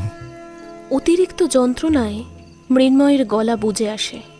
বৃষ্টি ছেলেটার হাতের উপরে আলতো করে হাত রাখে। কোথাও গিয়ে ওর নিজেকেও বড্ড অপরাধী মনে হয়। মৃন্ময় চোখ দুটো বন্ধ করে নিলে এক ফোঁটা জল গড়িয়ে পড়ে ওর চোখ বেয়ে। বৃষ্টি অবাক হয়ে যায়। যে ছেলেকে এত অপমানের পরেও কাঁদতে দেখেনি কোনোদিন, আজ সে কাঁদছে। বৃষ্টি ফিসফিস করে ওঠে। থাক না, বলতে হবে না তোমাকে। তুমি ভাবছো আমার কষ্ট হচ্ছে তাই আমি কাঁদছি, তাই না? মৃন্ময় একটা শুকনো ফ্যাকাশে হাসি হাসে। তা নয়, আসলে আঘাতগুলো শুকিয়ে গেছে বহুদিন। কিন্তু নতুন করে আবার কেউ সেই একই জায়গায় আঘাত করলে আমার বড্ড যন্ত্রণা হয়, আর সেই যন্ত্রণাটা আরো বেশি। বৃষ্টি মৃন্ময়ের হাত জোরে চেপে ধরে। এবার ওর গলার স্বরও কেঁপে ওঠে। আমি ভুল করেছিলাম। আমি কিচ্ছু মনে করিনি, আসলে আমার অভ্যাস হয়ে গেছে। কিন্তু তাও প্রচণ্ড কষ্ট হয়। গভীর রাতে, ঘন অন্ধকারে মাঝে মাঝেই পুরনো স্মৃতি ঝাপটা মারে এখনো। মৃন্ময় চুপ করে যায়। বৃষ্টি ভাসা ভাসা চোখে আধো অন্ধকারে ভালো করে ছেলেটার মুখের দিকে তাকিয়ে থাকে। জানো বৃষ্টি, সেই দিনটার কথা আমার আজও মনে পড়ে। তখন সবে ফার্স্ট ইয়ার, তোমার মতো একদম আনকরা আমি নতুন। কয়েকদিন হলো সবে ক্লাস চালু হয়েছে, নতুন কলেজ, নতুন বন্ধু সমস্ত। অবশ্য সবসময় চুপচাপ থাকতাম বলে কেউ কখনো আমার বন্ধু হতে পারেনি, একাই বসতাম। কিন্তু সেই দিন একটা মেয়ে এসে বসেছিল আমার পাশে। মৃন্ময় কথাগুলো বলতে বলতে হারিয়ে গেল সেই অতীতে। দু চোখের সামনে ঝাপসা থেকে ধীরে ধীরে স্পষ্ট হয়ে উঠল সেই 4 বছর আগের ক্লাসরুম, সেই দিনটা, সেই মেয়েটা। হাঁপাতে হাঁপাতে ক্লাসের দরজায় এসে দাঁড়িয়েছে একটা মেয়ে। স্যার, আসবো?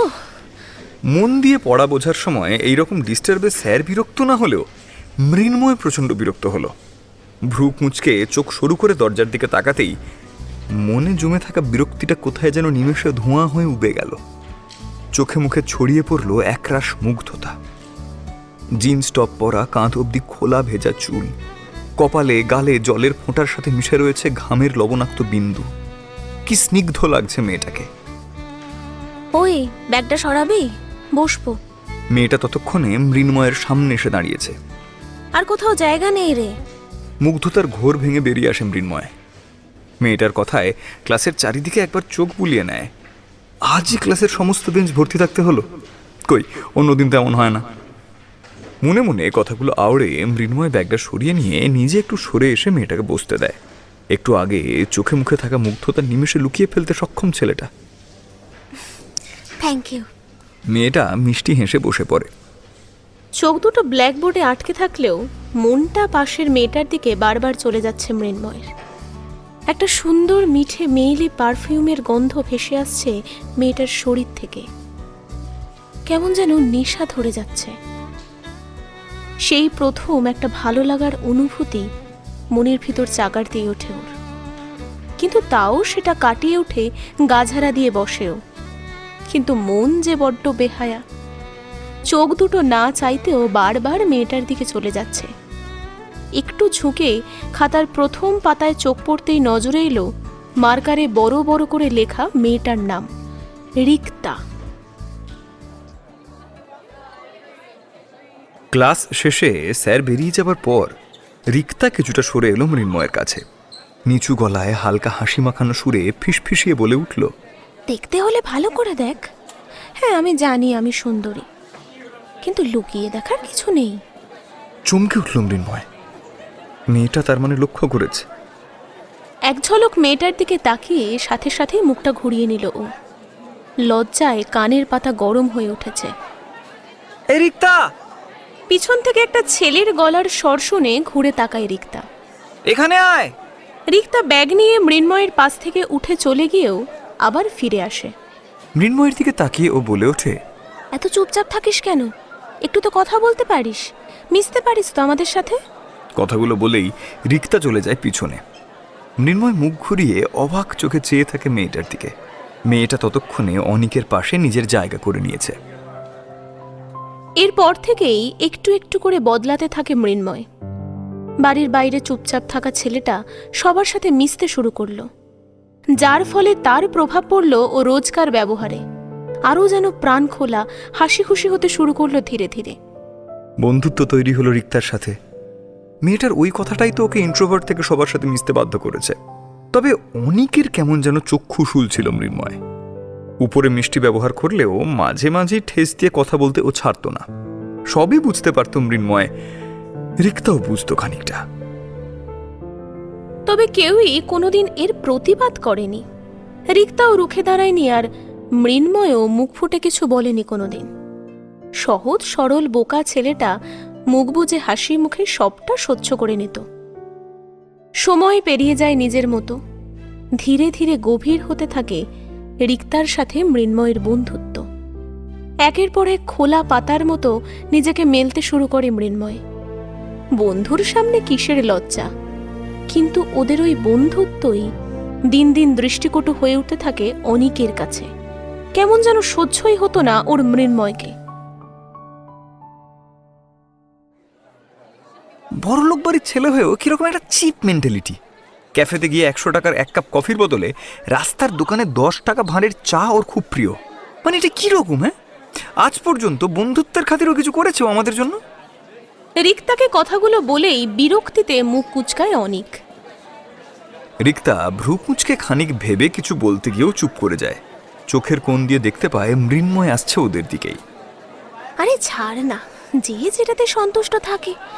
আর যে কোনো সম্পর্কে চাওয়া পাওয়ার ব্যাপারটা ঠিক মানায় না, বা বলতে পারিস আমার পছন্দ নয়। কথাগুলো বেশ জোরেই বলেছিল রিক্তা, যেন এক প্রকার মৃন্ময়কে শুনিয়েই। ওদের কাছে আসতে গিয়েও থেমে যায় মৃন্ময়।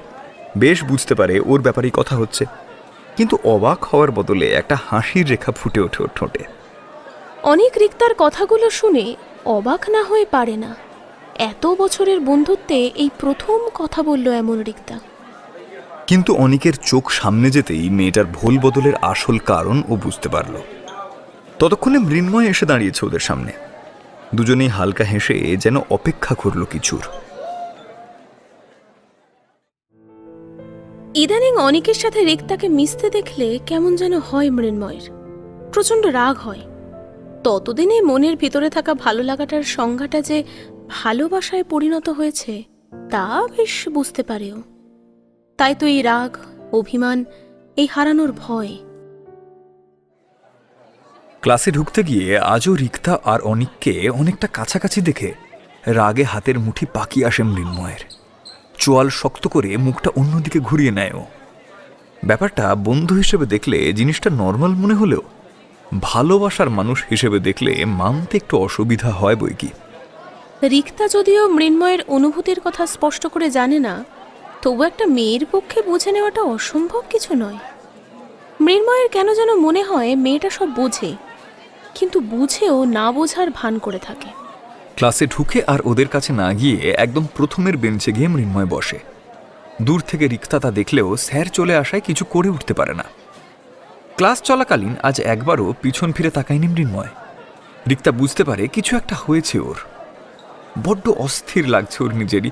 ক্লাস শেষে স্যার চলে যাবার সাথে সাথে বেরিয়ে আসে মৃন্ময়। এরপর আর কোনো ক্লাস নেই।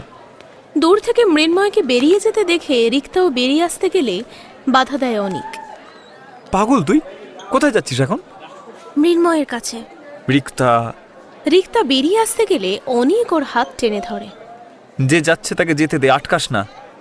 নেভার। ওকে ছাড়া আমি কিছুই চাই না। আই লাভ হিম। তুই আর ভালোবাসা।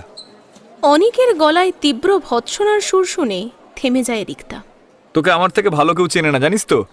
তুই ওকে না, ওর টাকাকে ভালোবাসিস, তাই ওর কাছাকাছি থাকতে চাইছিস, অ্যাটাচড হতে চাইছিস। রিক্তা চোখে চোখ রাখে অনিকের। সেই দু চোখে রাগ, লালসার প্রকাশ স্পষ্ট। বাট ইউ আর রং রিক্তা। ও ওই রকম মেন্টালিটির ছেলেই নয়। তোর পিছনে টাকা ওড়াবে, দামি দামি গিফট কিনে দেবে, এরকম ছেলে ও একদমই না। রিক্তা দাঁতে দাঁত চিপে মুখ ঘুরিয়ে নেয়। অনিকের বলা কথাগুলো শুনতে কটু হলেও সত্যি সেটা। এক ঝলক অনিকের দিকে তাকিয়ে রিক্তা দৌড়ে নেমে যায় সিঁড়ি দিয়ে। মৃন্ময়ের সাথে তাকে কথা বলতেই হবে। মৃন্ময়, দাঁড়া! পিছন থেকে রিক্তার গলা শুনে দাঁড়িয়ে পড়ে মৃন্ময়, কিন্তু একবারও পিছন ফিরে তাকায় না। রিক্তা হাঁপাতে হাঁপাতে মৃন্ময়ের সামনে এসে দাঁড়ালে ও মুখটা অন্যদিকে ঘুরিয়ে নেয়। মেয়েটা তা দেখে আলতো হেসে মৃন্ময়ের গালে নিজের হাত রাখে। তাকাবিও না আমার দিকে? মেয়েটার এই করুণ ডাক মৃন্ময়ের মনকে নরম করছে, কিন্তু নিজের মনে থাকা অভিমানের যে পাথর, তার ভার যে অনেক বেশি। একটানে রিক্তার হাতটা নিজের গাল থেকে সরিয়ে দেয় ও। আবার এগিয়ে যায় সামনের দিকে। রিক্তা এবার দৌড়ে গিয়ে পথ আটকায়। এমন কেন করছিস তুই? মৃন্ময় কিছু না বলে চলে যেতে চাইলে রিক্তা ওর হাত টেনে ধরে। করিডোরে থাকা কয়েকজন ছেলে মেয়ে ওদের দিকে তাকিয়ে আছে বুঝতে পেরে মৃন্ময় মৃদু গলায় বলে ওঠে, হাতটা ছাড়, আমাকে যেতে দে। রিক্তাও সবার দিকে একবার চোখ বুলিয়ে নিয়ে পাশের ফাঁকা অব্যবহৃত স্টোর রুমটায় মৃন্ময়কে টেনে নিয়ে যায়। দরজায় ছিটকিনি তুলে ভিতর থেকে আটকে দেয় ও। বাইরে দাঁড়িয়ে থাকা ছেলে মেয়েগুলো এই ঘটনায় চমকে গেলেও মুখ টিপে খানিক হেসে ধীরে ধীরে সরে যায় সেখান থেকে। এটা কি হচ্ছে রিক্তা? মৃন্ময় দরজা খোলার জন্য এগিয়ে গেলে রিক্তা ওর কলার চেপে ধরে দেয়ালে ঠেসে ধরে। ঘটনার আকস্মিকতায় মৃন্ময় অবাক হয়ে একদৃষ্টে চেয়ে থাকে সামনে দাঁড়ানো মেয়েটার সুন্দর মুখশ্রীর দিকে। ওর ওই দু চোখে অব্যক্ত যন্ত্রণার প্রকাশ স্পষ্ট। যা ক্রমশ গলিয়ে দিচ্ছে মৃন্ময়ের নিজের মধ্যে থাকা রাগ আর অভিমানের পাহাড়কে। কেন এমন করছিস তুই? কোনোদিন তো আমার সাথে কথা না বলে থাকিস না, তাহলে আজ কি হলো? রিক্তার গলার স্বরে আর্দ্রতা স্পষ্ট। কি এমন করেছি আমি যে তুই আজ আমার দিকে তাকাচ্ছিস না? কথা বলা তো দূরে থাক। কি করেছিস তুই জানিস না, তাই তো? রিক্তা মাথা নাড়ায়। ওকে ফাইন, জানতে হবে না, আমাকে ছাড়, আমাকে যেতে দে এখন। না মৃন্ময় চলে যেতে চাইলে রিক্তা ওকে বাধা দেয়। না, ছাড়বো না। বল কি হয়েছে তোর? তুই সত্যি বুঝতে পারছিস না কি হয়েছে আমার? একটা তীব্র দীর্ঘশ্বাস ঠেলে বেরিয়ে আসে মৃন্ময়ের কথার মধ্য দিয়ে। রিক্তা এবার কেটে কেটে বলে ওঠে, হয়তো পারছি, কিন্তু থেমে যায় রিক্তা। একটু শ্বাস নিয়ে মৃদু গলায় আবার বলে ওঠে, তোর মুখ থেকে শুনতে চাই, প্লিজ বল। মৃন্ময় দুহাতে তুলে ধরেছে রিক্তার মুখটা। ধীরে ধীরে একটা আবেশ জড়িয়ে ধরছে ওদের দুজনকেই। চোখের গভীরে চোখ রাখে একে অপরের। নরম গলায় ধীর কণ্ঠে বলে ওঠে, ভালোবেসে ফেলেছি তোকে, মনটা দিয়ে বসে আছি অনেক আগেই। আমার সবটা জুড়ে শুধু তুই। অন্য কারোর সাথে তোকে মেনে নেওয়া আমার পক্ষে সম্ভব নয়, অনেকের সাথে তো নয়। প্রচন্ড ভালোবাসি, আর সেই কারণে হারানোর ভয়টাও খুবই পাই। রিক্তা, তুই ভালোবাসতে পারবি আমায়? তবে কোনো জোর নেই তোর উপরে। তোর মনের কথাটা আমি শুধু জানতে চাইছি। এক টুকরো জায়গা আছে আমার জন্য তোর মনের ভিতরে? মৃন্ময় ঝাপসা জিজ্ঞাসু চোখে চেয়ে থাকে রিক্তার দিকে। উত্তেজনায় হৃদস্পন্দনের গতি বাড়ছে ক্রমশ। সময় যেন থমকে গেছে সেখানেই। হঠাৎ জামার কলার ধরে রিক্তা টেনে নিয়ে আসে মৃন্ময়কে নিজের দিকে। দুপায়ের আঙুলে ভর দিয়ে একটু উপরে উঠে মৃন্ময়ের পুরুষ্ট ঠোঁটে ঠোঁট তুবিয়ে দেয়। গভীর আবেশে চোখ বন্ধ করে নেয় দুজনেই। মৃন্ময়ের চোখের কোণ বেয়ে গড়িয়ে পড়ে এক ফোঁটা নোনতা জল। আর কিছু বলার প্রয়োজন পড়ে না কারোরই। থেমে যায় মৃন্ময়। অতীতের স্মৃতিচারণ করতে গিয়ে ওর চোখের পাতা ভারী হয়ে আসে। জলের ফোঁটা টপ টপ করে গড়িয়ে পড়ছে। গলার স্বর ক্ষীণ, নিস্তেজ, নিষ্প্রভ। এতক্ষণ চুপ করে হতবাক হয়ে শুনছিল বৃষ্টি। মৃন্ময় থেমে যাওয়ায় ও বলে ওঠে, তারপর? শুকনো গলায় কথা জড়িয়ে আসে ওর। বৃষ্টির প্রশ্নে নিজের শুকিয়ে আসা ঠোঁটটা জিভ দিয়ে একবার ভিজিয়ে নেয়। ঠোঁটে একটা ক্ষীণ হাসি টেনে মৃন্ময় বলে, তারপর সব ভালো ছিল, কিন্তু হঠাৎই সময় কেটে যায় একের পর এক। দিন পেরিয়ে মাস ঘুরতে থাকে। তার সাথে একটু একটু করে বাড়তে থাকে মৃন্ময় রিক্তার ভালোবাসার উষ্ণতা। কখনো লুকিয়ে, কখনো প্রকাশ্যে প্রেমের প্রকাশ ঘটতে শুরু করে যেখানে সেখানে। লজ্জা মাখা হাসি ফুটে ওঠে দুই প্রেমিক সত্তার অধর যুগলেই।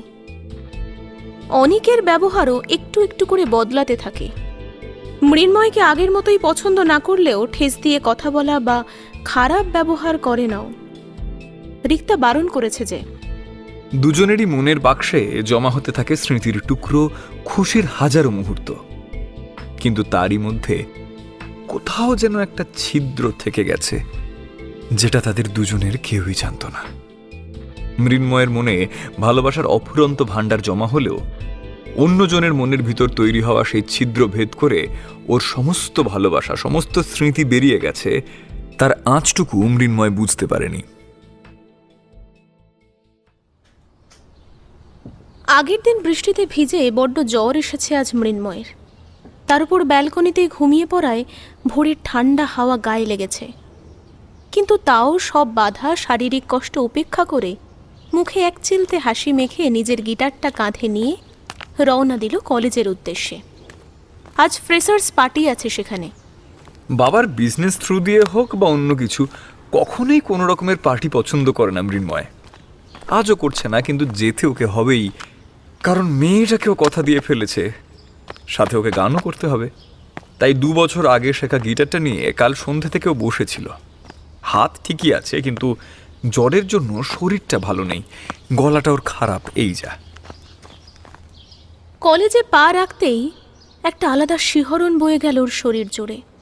জিন্সের পকেটে রাখা হাতটায় কারোর ছোঁয়া অনুভব করে পাশে তাকাতেই রিক্তার হাসি মাখানো মুখটা দেখতে পেয়ে অবাক চোখে সেদিকেই এক দৃষ্টে তাকিয়ে থাকে ও।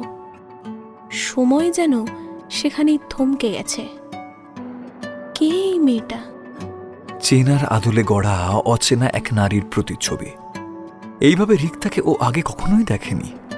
আমাকে দেখার সময় পরেও পাবি, চল এখন। মৃন্ময়ের খুব কাছে সরে এসে ফিসফিস করে বলে ওঠে রিক্তা। নিজের কানের পাতায় ঘাড়ে কারোর উষ্ণ নিঃশ্বাস অনুভব করতে পেরে হুঁশ ফেরে মৃন্ময়ের। কয়েকটা লাজুক হাসির রেখা ফুটে ওঠে ওর ঠোঁটের কোণে।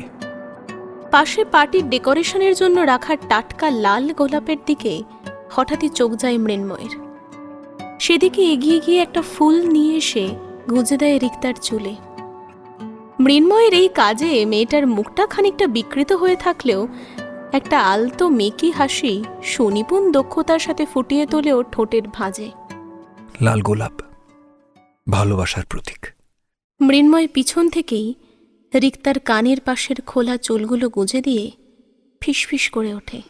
কিছুই দিতে পারিনি কোনোদিন তোকে, আজ না হয় সামান্য ফুলটুকুই দিলাম উপহার হিসেবে। খুব প্রিয় আমার এই ফুল। রিক্তা ঘুরে তাকায় মৃন্ময়ের মুখোমুখি। সাইড ব্যাগ থেকে পার্স মিররটা বের করে নিজেকে দেখে। মিষ্টি হাসে রিক্তা। বেশ মানিয়েছে কিন্তু, কি বলিস? কথাটা শুনে মুচকি হাসে মৃন্ময়। সত্যি লাল গোলাপটা মেয়েটার সৌন্দর্যকে যেন আরো বাড়িয়ে তুলেছে। তবে পার্সটা সাইড ব্যাগে রেখে মৃন্ময়ের চোখে চোখ রাখে রিক্তা। গোলাপের রং শুধু ভালোবাসার কারণেই লাল হয় না, অনেক সময় ঘৃণা, বিশ্বাসঘাতকতার রঙেও লাল হয়। ক্রমশ ম্লান হয়ে আসে মৃন্ময়ের ঠোঁটের হাসিটা। গলার স্বরে কেমন যেন শূন্যতা ভরে ওঠে। অবাক হয় মৃন্ময়। তা আমার দেওয়া এই গোলাপের রং কিসে লাল? ভালোবাসায় নাকি বিশ্বাসঘাতকতা আর ঘৃণায়? সেটা না হয় সময়ই বলুক। আদুরে নরম গলায় মিষ্টি হেসে কথাটা বলে রিক্তা। মৃন্ময় হেসে ফেলে। আঙুলের ফাঁকে আঙুল রেখে দুজনে এগিয়ে যায় কলেজের পিছনের বড় মাঠটার দিকে। মিউজিক বক্সে বেজে ওঠা দু চার লাইন ক্ষীণ গানের কলি ভেসে আসছে সেখান থেকে।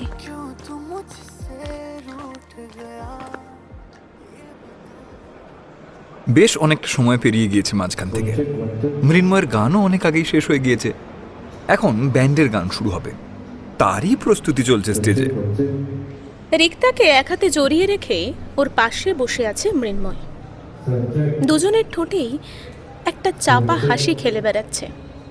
অন্ধকারেও একে অপরের গভীর নিঃশ্বাস ছুঁয়ে যাচ্ছে দুজনকেই। নিজের প্রিয় মানুষটাকে সাথে পেয়ে শারীরিক অবস্থার কথা ভুলেছে মৃন্ময়। জ্বরে গা পুড়ে গেলেও ওর হুঁশ নেই কোনো, বাহ্যিক জ্ঞান যেন নেই ওর মধ্যে। কিন্তু হঠাৎই একটা অস্বস্তি শুরু হয় ওর।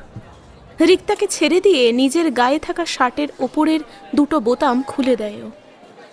মৃন্ময়ের অস্বস্তিটা অনুভব করে রিক্তা অন্ধকারে ভ্রু কুঁচকে তাকিয়ে সরে আসে ওর কাছে।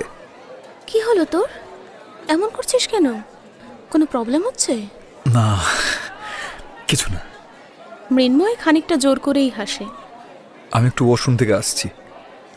রিক্তা হালকা হেসে মাথা নাড়লে মৃন্ময় চেয়ার ছেড়ে উঠে দাঁড়ায়। গিটারটা নিজের সিটে রেখে ভিড় ঠেলে বেরিয়ে যায় ধীরে ধীরে। কলেজের দিকে হাঁটতে হাঁটতে একসময় অন্ধকারে মিলিয়ে যায় ও। রিক্তা সেদিকে বেশ কিছুক্ষণ তাকিয়ে থেকে একটা আলতো বাঁকা হাসি হাসে। বেশ অনেকক্ষণ কেটে গেছে। রিক্তা বিরক্ত হয়ে উঠেছে মৃন্ময়ের অপেক্ষা করতে করতে। তাও এই ছেলের দেখা নেই। এদিকে ব্যান্ডের গান শুরু হতে চলেছে। পাশে বসে থাকা একজনকে ওদের দুজনের জায়গাটা রাখতে বলে উঠে বেরিয়ে আসে রিক্তা।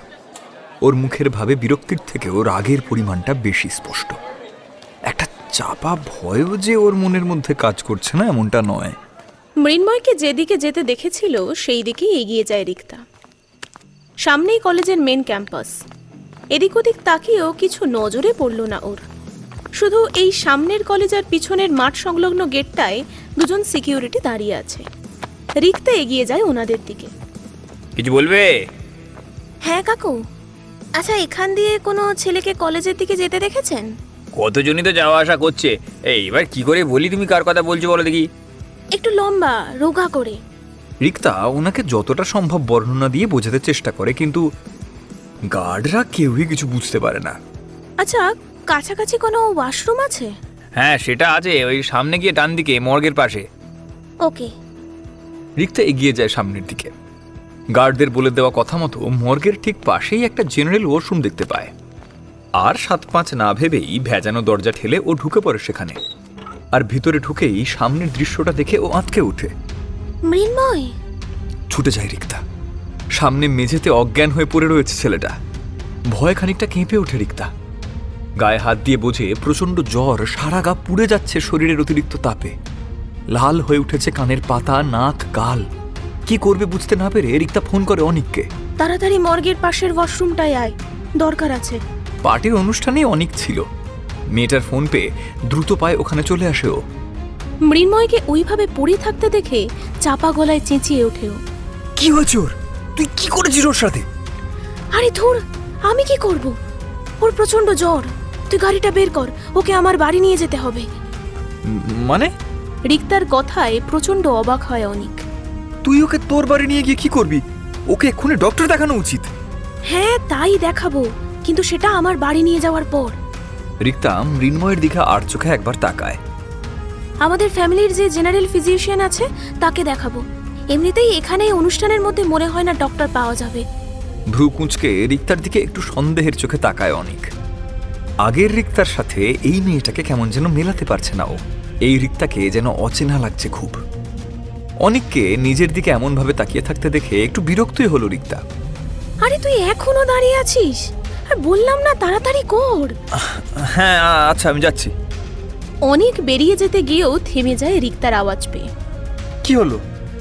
গাড়িটা বের করে এখানে আনিস, ওকে ধরে নিয়ে যেতে হবে সাবধানে। অজ্ঞান হয়ে গেলেও একটা ঘোরের মধ্যে ছিল মৃন্ময়। এতক্ষণ ওদের মধ্যে হওয়া কথোপকথন সবটাই ওর কানে এসেছে। আধবোজা ঝাপসা চোখে ঘষা কাঁচে ফুটে ওঠা প্রতিচ্ছবির ন্যায় প্রায় সবকিছুই ও দেখতে পেয়েছে। কিন্তু হঠাৎই মৃন্ময়ের চোখের সামনেটা ক্রমশ অন্ধকার হয়ে আসে। শরীরটা বড্ড হালকা মনে হয়। মাথার ভিতর সবকিছু কেমন যেন ফাঁকা। শরীরের ভার ছেড়ে দিয়ে এলিয়ে পড়ে ও একদিকে। বৃষ্টি থমথমে মুখে চেয়ে থাকে মৃন্ময়ের দিকে। ছেলেটা ততক্ষণে নিজেকে এলিয়ে দিয়েছে গাড়ির উইন্ডস্ক্রিনে। গুড়ি গুড়ি বৃষ্টির ফোঁটা ছুঁয়ে যাচ্ছে দুজনকেই। চুলের ফাঁকে আটকে থাকা জলের কণা চকচক করে উঠছে, আলো ঠিকরে বেরোচ্ছে তা থেকে। বৃষ্টি এখনও অবুঝ চোখে একভাবে তাকিয়ে আছে মৃন্ময়ের দিকে। ও ঠিক বুঝতে পারছে না এই ঘটনার সাথে দুজনের সম্পর্ক শেষ হওয়ার যোগসূত্রটা ঠিক কোথায়। মৃদু হাসে মৃন্ময়। এর পরের ঘটনা খুবই সামান্য। জ্ঞান ছিল না আমার সারা রাত। সকালের দিকে ঘুম ভাঙতে বুঝতে পারি জ্বরটা অনেক কম, কিন্তু সারা শরীরে প্রচণ্ড ব্যথা। নিজেকে একটা অচেনা জায়গায় দেখে হকচকিয়ে গিয়েছিলাম ঠিকই, কিন্তু কিন্তু পরে ওই রিক্তার বলা কথাগুলো আমি সবটা বুঝতে পারি। আমার কাছে সবটা পরিষ্কার হয়ে যায়। খানিক থেমে শ্বাস নেয় মৃন্ময়। সামান্য কথা বলতে গিয়েও হাঁফিয়ে উঠেছে ও। জানো, সেদিন সকালে উঠে আমি দেখেছিলাম যে আমার গায়ে কোনো জামা কাপড় ছিল না, সব এদিক ওদিক ছড়িয়ে পড়েছিল। কথাটা শুনে ভ্রু কুঁচকে আসে বৃষ্টির। এটার মানে বোঝার যথেষ্ট বয়স হয়েছে ওর। মৃন্ময় বৃষ্টির মুখের দিকে তাকিয়ে মুচকি হাসে। তুমি যা ভাবছো তখন ওই অবস্থায় দাঁড়িয়ে সেটা আমার মাথাতে আসেনি বৃষ্টি। না মানে।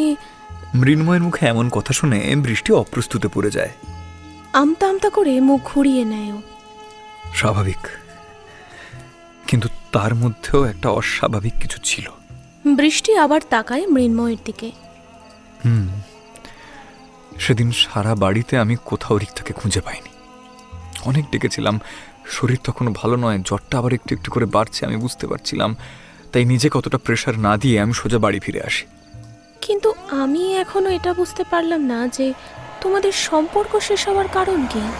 বৃষ্টির কথা শুনে ওর দিক থেকে ক্রমশ চোখ সরিয়ে আকাশের ঘন কালো মেঘের দিকে তাকায় মৃন্ময়। ক্লান্ত ধীর গলায় বলে ওঠে, তোমাকে তো আসল ঘটনাটাই বলিনি, এবার বলবো, আর তাহলে সবটা পরিষ্কার হয়ে যাবে তোমার কাছে।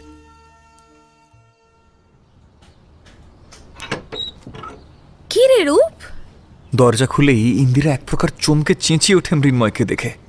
ব্যাপার কি তোর? কেন বৌদি, কি হয়েছে? ফ্যাস ফ্যাসে গলায় জুতোটা খুলতে খুলতেই বলে ওঠে মৃন্ময়। এরকম রিয়াক্ট করছো কেন? কাল রাত থেকে সবাই মিলে ফোন করছি, তোর ফোন লাগছে না। ছিলিস কোথায় তুই? ইন্দিরার কথায় মৃন্ময় পকেট থেকে ফোনটা বার করে দেখে। ফোনে চার্জ নেই, ফলে ফোনও বন্ধ হয়ে গেছে। এই দেখো, ফোনে চার্জ নেই। ইতিমধ্যে বাড়ির সবাই ওদের গলার আওয়াজ পেয়ে নিচে চলে এসেছে। সবার মুখেই রাত জাগা ক্লান্তি, দুশ্চিন্তার ছাপ স্পষ্ট। সেসব তো ঠিক আছে, কিন্তু সারা রাত তুমি ছিলে কোথায়? এদিকে শরীরের অবস্থা ভালো নয়, তা সত্ত্বেও তুমি কলেজের পার্টিতে গেলে। প্রবোধবাবু চিন্তিত মুখে বলে ওঠেন। বাবাকে এতটা দুশ্চিন্তা করতে দেখে আমতা আমতা করে সত্যিটা বলেই ফেলল মৃন্ময়। আসলে পার্টিতে গিয়ে আমার শরীরটা আরো খারাপ হয়ে গিয়েছিল বাবা। জ্বর প্রচণ্ড বেড়ে গিয়েছিল, আমি সেন্সলেস হয়ে পড়েছিলাম ওখানে। কি বলছিস রূপ? তোর এতটা বাজে অবস্থা হয়েছিল, কিন্তু তোর বন্ধুরা জানায়নি পর্যন্ত? রমলা দেবী আঁতকে ওঠেন। ছেলের কপালে হাত বুলিয়ে দিতে থাকেন ধীরে ধীরে। মা মা সেই জন্যই একটা বন্ধুর বাড়িতে থেকে গিয়েছিলাম। ও ডক্টর দেখিয়েছে, এখন অনেকটা বেটার ফিল করছি। মৃদু হেসে ক্লান্ত গলায় বলে ওঠে মৃন্ময়। ঠিক আছে, উপরে যা তুই, আমি সান্নালকে ফোন করছি, ও একবার এসে দেখে যাক। প্রবোধবাবু ধমকের সুরে কথাটা বলে কল লিস্টে নাম্বার খুঁজতে থাকেন। বাবা আমি ঠিক আছি। এ দাদা প্লিজ একটু বোঝা না বাবাকে। কাঁচুমাচু মুখে কাতর অনুরোধ করে মৃন্ময় দাদা অভ্রর কাছে, কিন্তু সেখান থেকেও নিরাশ হয়। অভ্র হাত গুটিয়ে গম্ভীর মুখে দুদিকে মাথা নাড়ে, আর ইন্দিরা এইসব দেখে মুচকি হাসে। ও আমাকে কি বোঝাবে? হ্যাঁ, আমি যা বলেছি ঠিক বলেছি। প্রবোধবাবু ফোনটা কানে দেন। আরে এ রমা, ওর জন্য কিছু খাবারের ব্যবস্থা করো। এখন শরীর কেমন রূপ? একটু ফ্রেশ লাগছে? ঘুম জড়ানো চোখে বাবার আবছা অবয়ব আর কথা শুনে মৃদু হেসে সম্মতিসূচক মাথা নাড়ে মৃন্ময়। ও ধীরে ধীরে উঠে বসতে চাইলে প্রবোধবাবু ছেলেকে একটু সাহায্য করেন। আস্তে আস্তে আস্তে, হ্যাঁ ঠিক আছে। শোন, চটপট ফ্রেশ হয়ে নিচে চলে আয়, তারপর সবাই একসাথে বসে টিফিন করবো, বুঝলি? ছেলের মাথায় হাত বুলিয়ে কথাটা বলে বেরিয়ে আসেন ঘর থেকে। বাবার কীর্তি দেখে হাসি ফুটে ওঠে ঠোঁটের কোণে। জ্ঞান হওয়ার পর থেকেই দেখে আসছে মানুষটাকে যেন চোখে হারায়, আগলে রাখে সবসময়, খুব যত্ন করে। ওর কিছু হলে সবচেয়ে বেশি অস্থির হয়ে ওঠে এই মানুষটাই। হয়তো ও বাড়ির ছোট ছেলে বলে সবার আদরের, তাই। ধীরে ধীরে বিছানা ছেড়ে উঠে ওয়াশরুমের দিকে গেল মৃন্ময়। সান্নাল কাকু দেওয়া ওষুধগুলো খেয়ে টানা ঘুম দেওয়ার পর শরীরটা এখন অনেকটা ফ্রেশ লাগছে, শুধু মাথা আর কানটা ভার হয়ে রয়েছে, এই যা।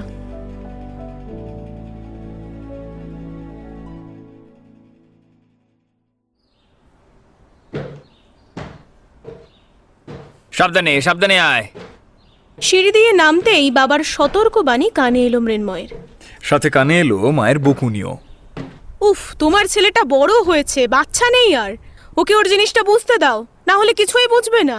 আরে গিন্নি, তুমি ধমক দেওয়াটা বন্ধ করো তো। নিজেকে কেমন জানি 5 বছরের বাচ্চা মনে হচ্ছে এবার। প্রবোধবাবুর কথায় রমলা দেবীর চোখ গরম করে তাকালেও বাকি সবাই ঠোঁট চিপে হেসে ওঠে। এই রূপ, তোর শরীর কেমন আছে এখন? অভ্রর প্রশ্নে হেসে ওঠে মৃন্ময়। আগের থেকে অনেকটা ভালো লাগছে দাদা। ভালো তো লাগবেই। চায়ের ট্রেটা টেবিলে রেখে অভ্রর কাছে গিয়ে দাঁড়ায় ইন্দিরা। কাল রাতে অত জ্বরের মধ্যেও তোর পেটে কোনো ওষুধ পড়েনি, কিন্তু এখন তো পড়েছে। মানে? কথাটা শুনে ভ্রু দুটো কুঁচকে আসে মৃন্ময়ের। বৌদি ভাই তুমি কি বলছো আমি ঠিক বুঝতে পারছি না। তুই যে বললি তখন যে তোর বন্ধু তোকে ডক্টর দেখিয়েছে, তুই কি সেটা নিজে দেখেছিস? না। তাহলে আমাদের বললি যে? আমি পুরো সেন্সলেস হওয়ার আগে শুনছিলাম যে ওর একটা বন্ধুকে বলছিল ডক্টর দেখাবে, ওদের বাড়ির জেনারেল ফিজিশিয়ান, এরকমই একটা কিছু বলছিল, কিন্তু কেন? মৃন্ময় আবছা আবছা ছবিগুলো মনে করার চেষ্টা করে। আসলে কাকু বলছিল যে কোনো ওষুধ তোকে দেওয়া হয়নি। ডক্টর দেখিয়েছে কিনা সেটা ঠিক বলতে পারলো না, হয়তো দেখিয়েছে আবার হয়তো। অভ্র বলতে গিয়েও থেমে যায়। না মানে তুই সেন্সলেস ছিলি তো, সেই কারণে জানিস না কিছু, এটা স্বাভাবিক। মৃন্ময়ের এবার কেমন একটা খটকা লাগে। সকালে ঘুম থেকে ওঠার পর রিক্তাকেও সারা বাড়িতে খুঁজে পায়নি। বাড়িতে আসার পর ওর সাথে যোগাযোগও হয়নি। কেমন অদ্ভুত ঠেকছে যেন। এসব কথা তো বলা সম্ভব নয় এখন কাউকেই। একটা মেয়ের বাড়িতে রাত কাটিয়েছে শুনলে ব্যাপারটা সবাই অন্যরকমই ভাববে, কিন্তু তেমন তো কিছু না। কাল কি হয়েছে না হয়েছে ওর মনেও নেই সেইভাবে।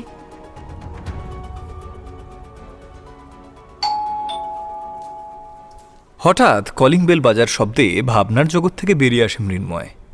ইন্দিরা উঠে গিয়ে দরজা খুলে দেয়। সামনে দাঁড়িয়ে থাকা মেয়েটার দিকে তাকিয়ে মৃন্ময় ভাষা হারিয়ে ফেলে কিছুক্ষণের জন্য। অস্ফুটে বলে ওঠে, রিক্তা, তুই? রিক্তা একটু একটু করে এগিয়ে আসে মৃন্ময়ের দিকে। ছেলেটা সবার দিকে আর চোখে তাকিয়ে একটু জড়সড় হয়ে দাঁড়ায়। ও বুঝে উঠতে পারছে না যে মেয়েটা সবার সামনে এসে কি করতে চাইছে। আমার সর্বনাশ করে এসে এখন মাথা নিচু করে দাঁড়িয়ে আছিস? চাবুকের মতো প্রশ্নটা এসে ধাক্কা লাগে সবার কানে। মুখ তুলে তাকিয়ে বোঝার চেষ্টা করে মৃন্ময় রিক্তার ঠিক কী বলতে চাইছে। মানে? মৃন্ময় ভ্রুকুচকে অবাক গলায় প্রশ্ন করে। ওর প্রশ্ন শুনে তাচ্ছিল্যের হাসি ছড়িয়ে পড়ে রিক্তার মুখ জুড়ে। বাহ, এখন আবার ভালো সাজার নাটক করছিস। রিক্তা, এসব তুই? মৃন্ময় মেয়েটার কাছে এগিয়ে গেলে রিক্তা দাঁতে দাঁত চেপে চিৎকার করে ওঠে, ডোন্ট টাচ মি। মৃন্ময় পিছন দিকে দুকদম সরে আসে। সামনে দাঁড়ানো এতদিনের চেনা মেয়েটা আজ কেমন যেন অচেনা, খুব অন্যরকম। তোর ওই নোংরা হাতে আমাকে একদম ছুবি না। মেয়েটার কথায় মৃন্ময় ধাক্কা খায় আবারও। অস্ফুটে যন্ত্রণা মিশ্রিত স্বরে ফিসফিসিয়ে বলে ওঠে, রিক্তা। উপস্থিত সবাই কেমন যেন থমকে গেছে। কি হচ্ছে, কি ব্যাপারে কথা হচ্ছে কিছুই বুঝতে পারছে না কেউ। কালকে আমার সাথে বিছানায় শোয়ার আগে এই ভদ্রতা কোথায় ছিল তোর? মৃন্ময়ের কলার দুহাতে চেপে ধরে মেয়েটা।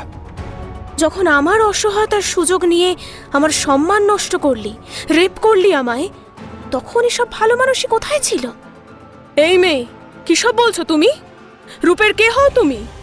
কথাগুলো বলতে গিয়েও এক অজানা ভয়ে কেঁপে ওঠেন রমলা দেবী। রিক্তা ঠিক কি বলছে তা বুঝতে পারে না মৃন্ময়।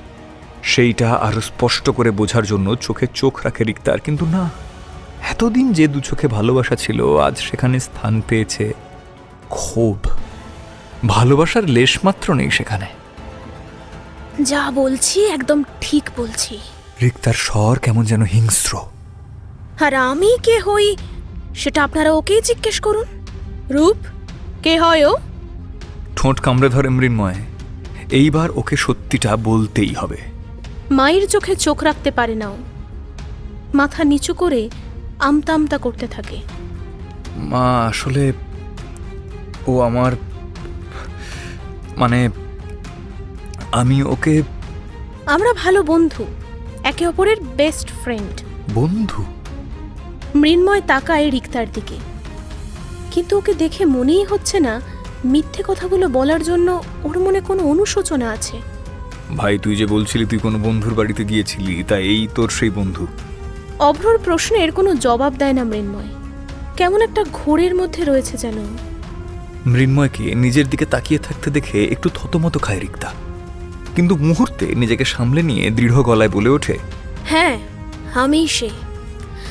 কাল ওকে সাহায্য করতে গিয়ে আজ আমার। এবার যেন জ্বলে ওঠে মৃন্ময়। নিজের নামে একের পর এক মিথ্যে শুনতে শুনতে একটা রাগ, বিরক্তি ওকে ঘিরে ধরেছে।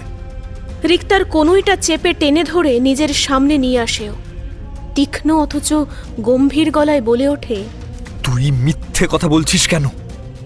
কোনটা মিথ্যে? কি মিথ্যে?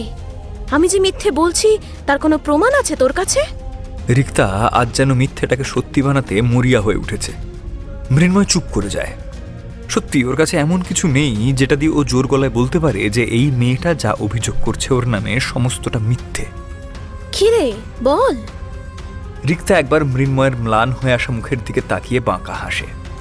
কি নেই তো, কিন্তু তুই যে মিথ্যে বলছিস সে প্রমাণ কিন্তু আমার কাছে আছে। কি? চমকে ওঠে মৃন্ময়। কি বলছিস তুই এসব? কিসের প্রমাণ? দেখুন, এই ভিডিওটা দেখুন, এখানে স্পষ্ট বোঝা যাচ্ছে। দেখুন। নিজের হাতে ধরা ফোনটায় কিছু একটা চালু করে রিক্তা। সেটা এগিয়ে দেয় অভ্র আর ইন্দিরার দিকে। ইন্দিরা একবার সেদিকে চোখ বুলিয়ে অবিশ্বাস্য চোখে তাকায় মৃন্ময়ের দিকে। অভ্রর ভ্রু কুঁচকে আসে। রমলা দেবী মুখ ঘুরিয়ে নেন, কিন্তু প্রবোধবাবুর দৃষ্টি একদম স্থির হয়ে থাকে।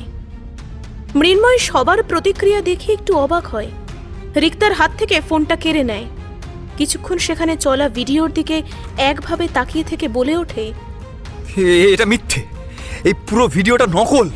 রিক্তা ভ্রু কুঁচকায়। একটা ভয়ের রেশ খেলে যায় ওর মুখ জুড়ে। আচ্ছা, তো এই ভিডিওটা নকল হয়ে গেল। তুই কতগুলো সত্যিকে ঠিকইভাবে মিথ্যে বানাবি, হ্যাঁ? মৃন্ময় কিছু বলতে যাওয়ার আগেই রমলা দেবী ওকে নিজের দিকে ঘুরিয়ে একটা চড় মারেন গালে। ওর চোখ দিয়ে জল গড়িয়ে পড়ছে।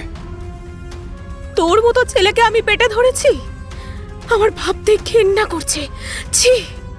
আর এই দিন দেখানোর আগে তুই মরে কেন গেলি না? মা তুমি শান্ত হও, এইভাবে ভাইকে বলো না প্লিজ। অভ্র শান্ত করতে চায় মাকে। চুপ করো, শান্ত হও। আগে এই কুলাঙ্গারটাকে বল, ও যা ক্ষতি করেছে সেটা ঠিক করতে পারবে? মা তুমি বিশ্বাস করো, এই সব মিথ্যে। মৃন্ময় আপ্রাণ বোঝানোর চেষ্টা করে। এই সমস্ত কিছু দেখে রিক্তা বিরক্তিতে মুখ কুঁচকায়। আপনাদের এই মেলোড্রামা ছাড়ুন, পরে এসব নাটক করবেন। কপাল ভালো আপনাদের এই ভিডিওটা আমি এখনো পাবলিক করিনি। যদি করি তাহলে ঠিক কি হতে পারে ভাবতে পারছেন?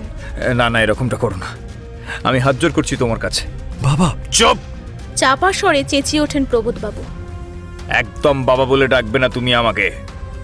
এখন ওকে বলে কি হবে? যা হওয়ার তো হয়েই গেছে। একদম মিথ্যে কথা বলবি না রিক্তা। যেটা আমি করিনি তার দোষ তুই আমাকে দিবি না। মৃন্ময় দাঁতে দাঁত চেপে বলে ওঠে। রিক্তা ঘর থেকে বেরিয়ে চলে যেতে যায়। যাওয়ার আগে থামে। বেশ, কলেজের প্রত্যেকের ফোনে ভিডিওটা আমি সার্কুলেট করব। তারপর তোর নামে কি কি স্ক্যান্ডেল ছড়ায় সেটা দেখে নিস। মৃন্ময় স্থির পাথরের মতো দাঁড়িয়ে থাকে ওখানে। চোখ দিয়ে টপ টপ করে জল গড়িয়ে পড়ছে। অসহ্য যন্ত্রণা হচ্ছে ওর বুকের মধ্যে। সবার ঘৃণার দৃষ্টি যেন ছিন্ন ভিন্ন করে দিচ্ছে ওকে। ধীরে ধীরে একটা অনুভূতিহীন পাথরের মতো উপরে উঠে আসেও। জ্বরের ঘোরে ভার হয়ে থাকা মাথাটা যেন আরো ভারী লাগছে। নিজের ঘরে ঢুকে দরজা বন্ধ করে তাতে হেলান দিয়ে বসে পড়ে। এতটা ভালোবাসার পরেও এত আঘাত, এত যন্ত্রণা, এত বিশ্বাসঘাতকতা, এতটা মিথ্যে। একটা মানুষ এইভাবে এতগুলো মিথ্যে কথা সাজিয়ে বলতে পারে? এই মেয়েটাই সেই মেয়েটা যাকে আমি ভালোবেসেছিলাম, যাকে আমি আমার জীবনের সব থেকে আপন মনে করেছিলাম। মৃন্ময় নিজের করা প্রশ্নগুলোর কোনো উত্তর পায় না। চোখের পাতা ভারী হয়ে আসছে। খামতি ছিল আমার ভালোবাসায়। বাড়ির পরিস্থিতিটা বড্ড দমবন্ধ লাগছে ওর। সবার বিরক্তির কারণ যেন ও। অস্বস্তি হচ্ছে খুব ওর। কয়েক ঘন্টার ব্যবধানে যেন কিরকম সব পাল্টে গেল। একটা মেয়ে এসে সব যেন বদলে দিয়ে চলে গেল।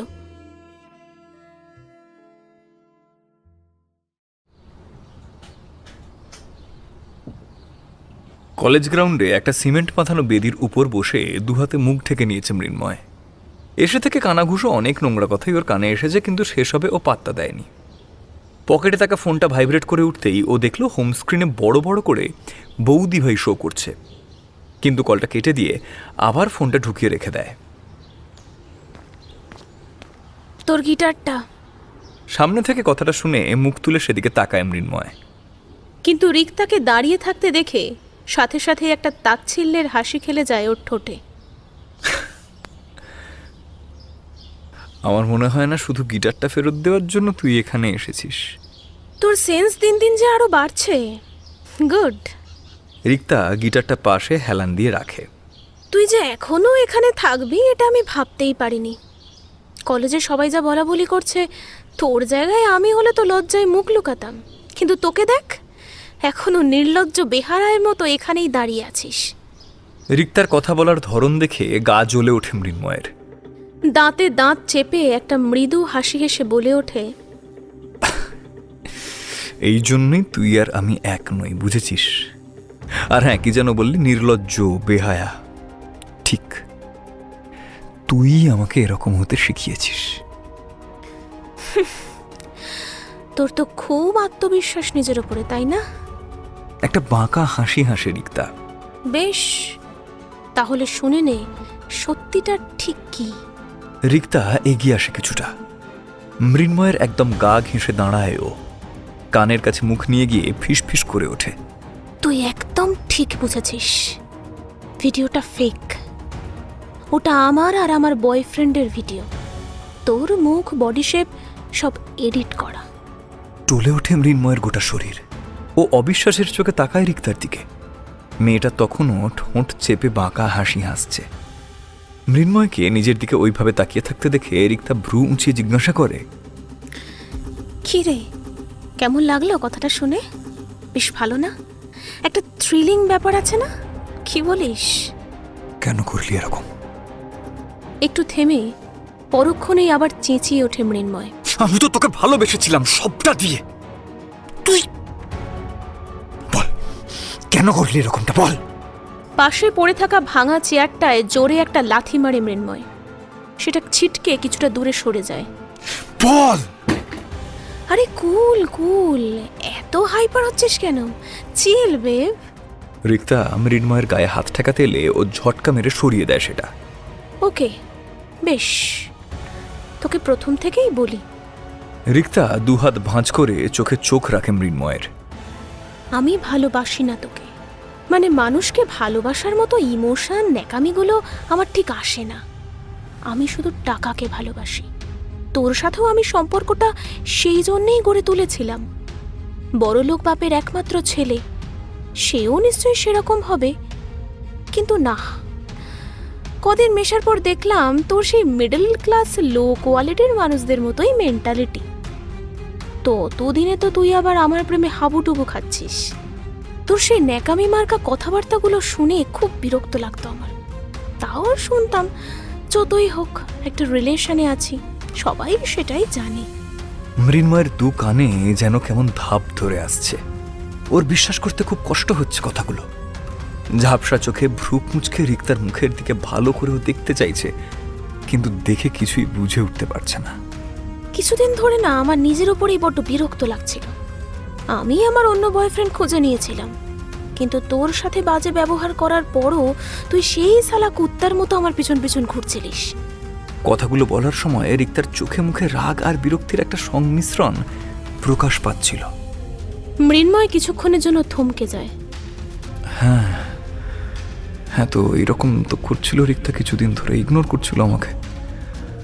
আমি ভেবেছিলাম ওর অভিমান হয়েছে, ভালোবাসার সম্পর্কে এমন মানবিমান হওয়াটা স্বাভাবিক। ব্যাপারটা সহজভাবে ভেবেই আমি আর অতটা পাত্তা দিইনি, বরং ওর মন ভাঙানোর জন্য কত চেষ্টা করেছি।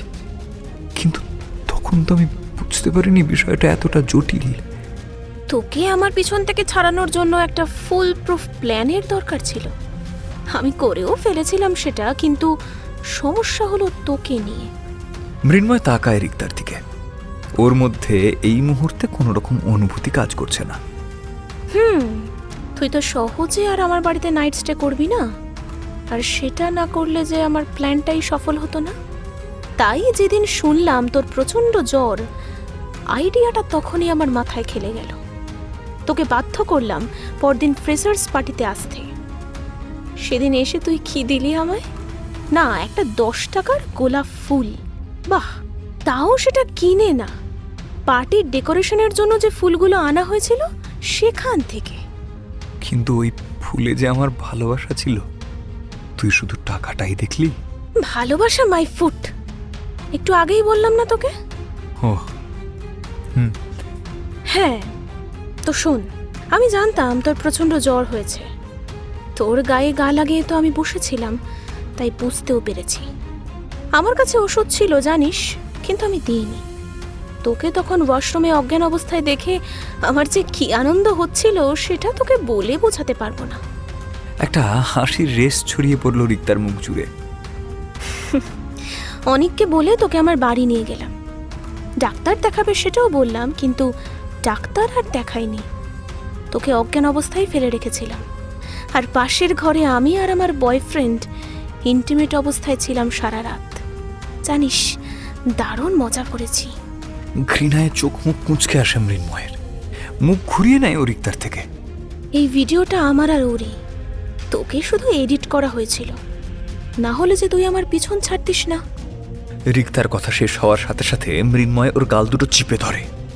শ্বাস ফুলছে ওর, রাগে গলার পেশিগুলো স্পষ্ট হয়ে উঠেছে। দাঁতে দাঁত চেপে প্রশ্ন করে ও, তুই আমার সাথে থাকতে না চাইলে, আমার সাথে সম্পর্ক রাখতে না চাইলে সেটা সরাসরি বলতে পারতিস। এই নোংরামিটা করার খুব দরকার ছিল।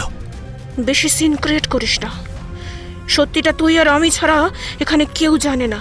তো বেশি বাড়াবাড়ি করলে তোরই ক্ষতি হবে। অনেক কষ্টে কথাগুলো বলে রিক্তা। মৃন্ময় চারিদিকে একবার ভালো করে চোখ বুলিয়ে নিয়ে ছেড়ে দেয় ওর গাল দুটো। লাল দাগ হয়ে গেছে ফর্সা গাল দুটোয়। মুক্তি পেয়ে একবার জোরে শ্বাস নেয় রিক্তা, ফের তাকায় মৃন্ময়ের রাগে লাল হয়ে আসা মুখটার দিকে।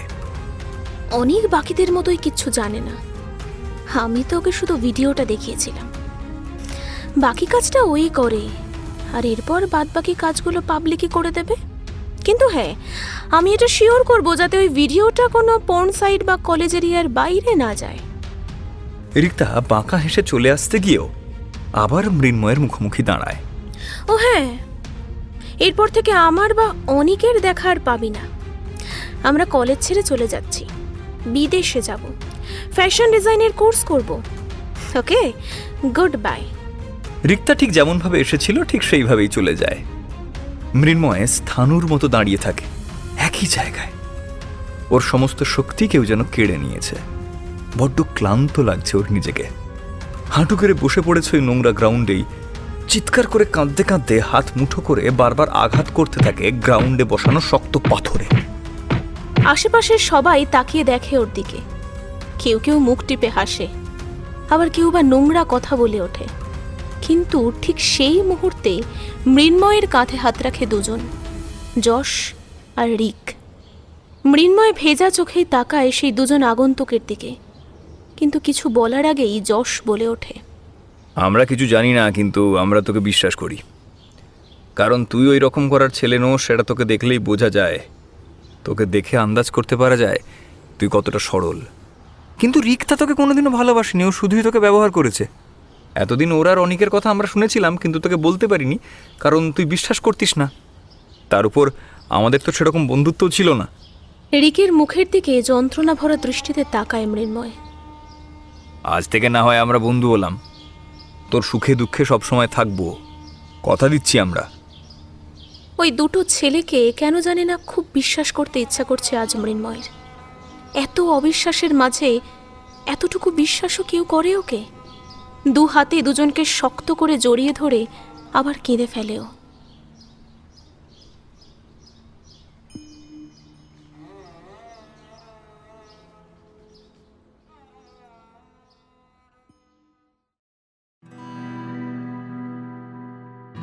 গল্পের পরবর্তী পর্ব শোনার জন্য সাবস্ক্রাইব করুন দ্য ডার্ক হর্সেস চ্যানেলটি। আর এইরকমই আরও অনেক গল্পের নোটিফিকেশন পেতে বেল আইকনটা টিপতে ভুল করবেন না কিন্তু। আর গল্পটি শুনে আপনার কেমন লাগলো সেই মতামতটা কমেন্ট বক্সে জানান আমাদের।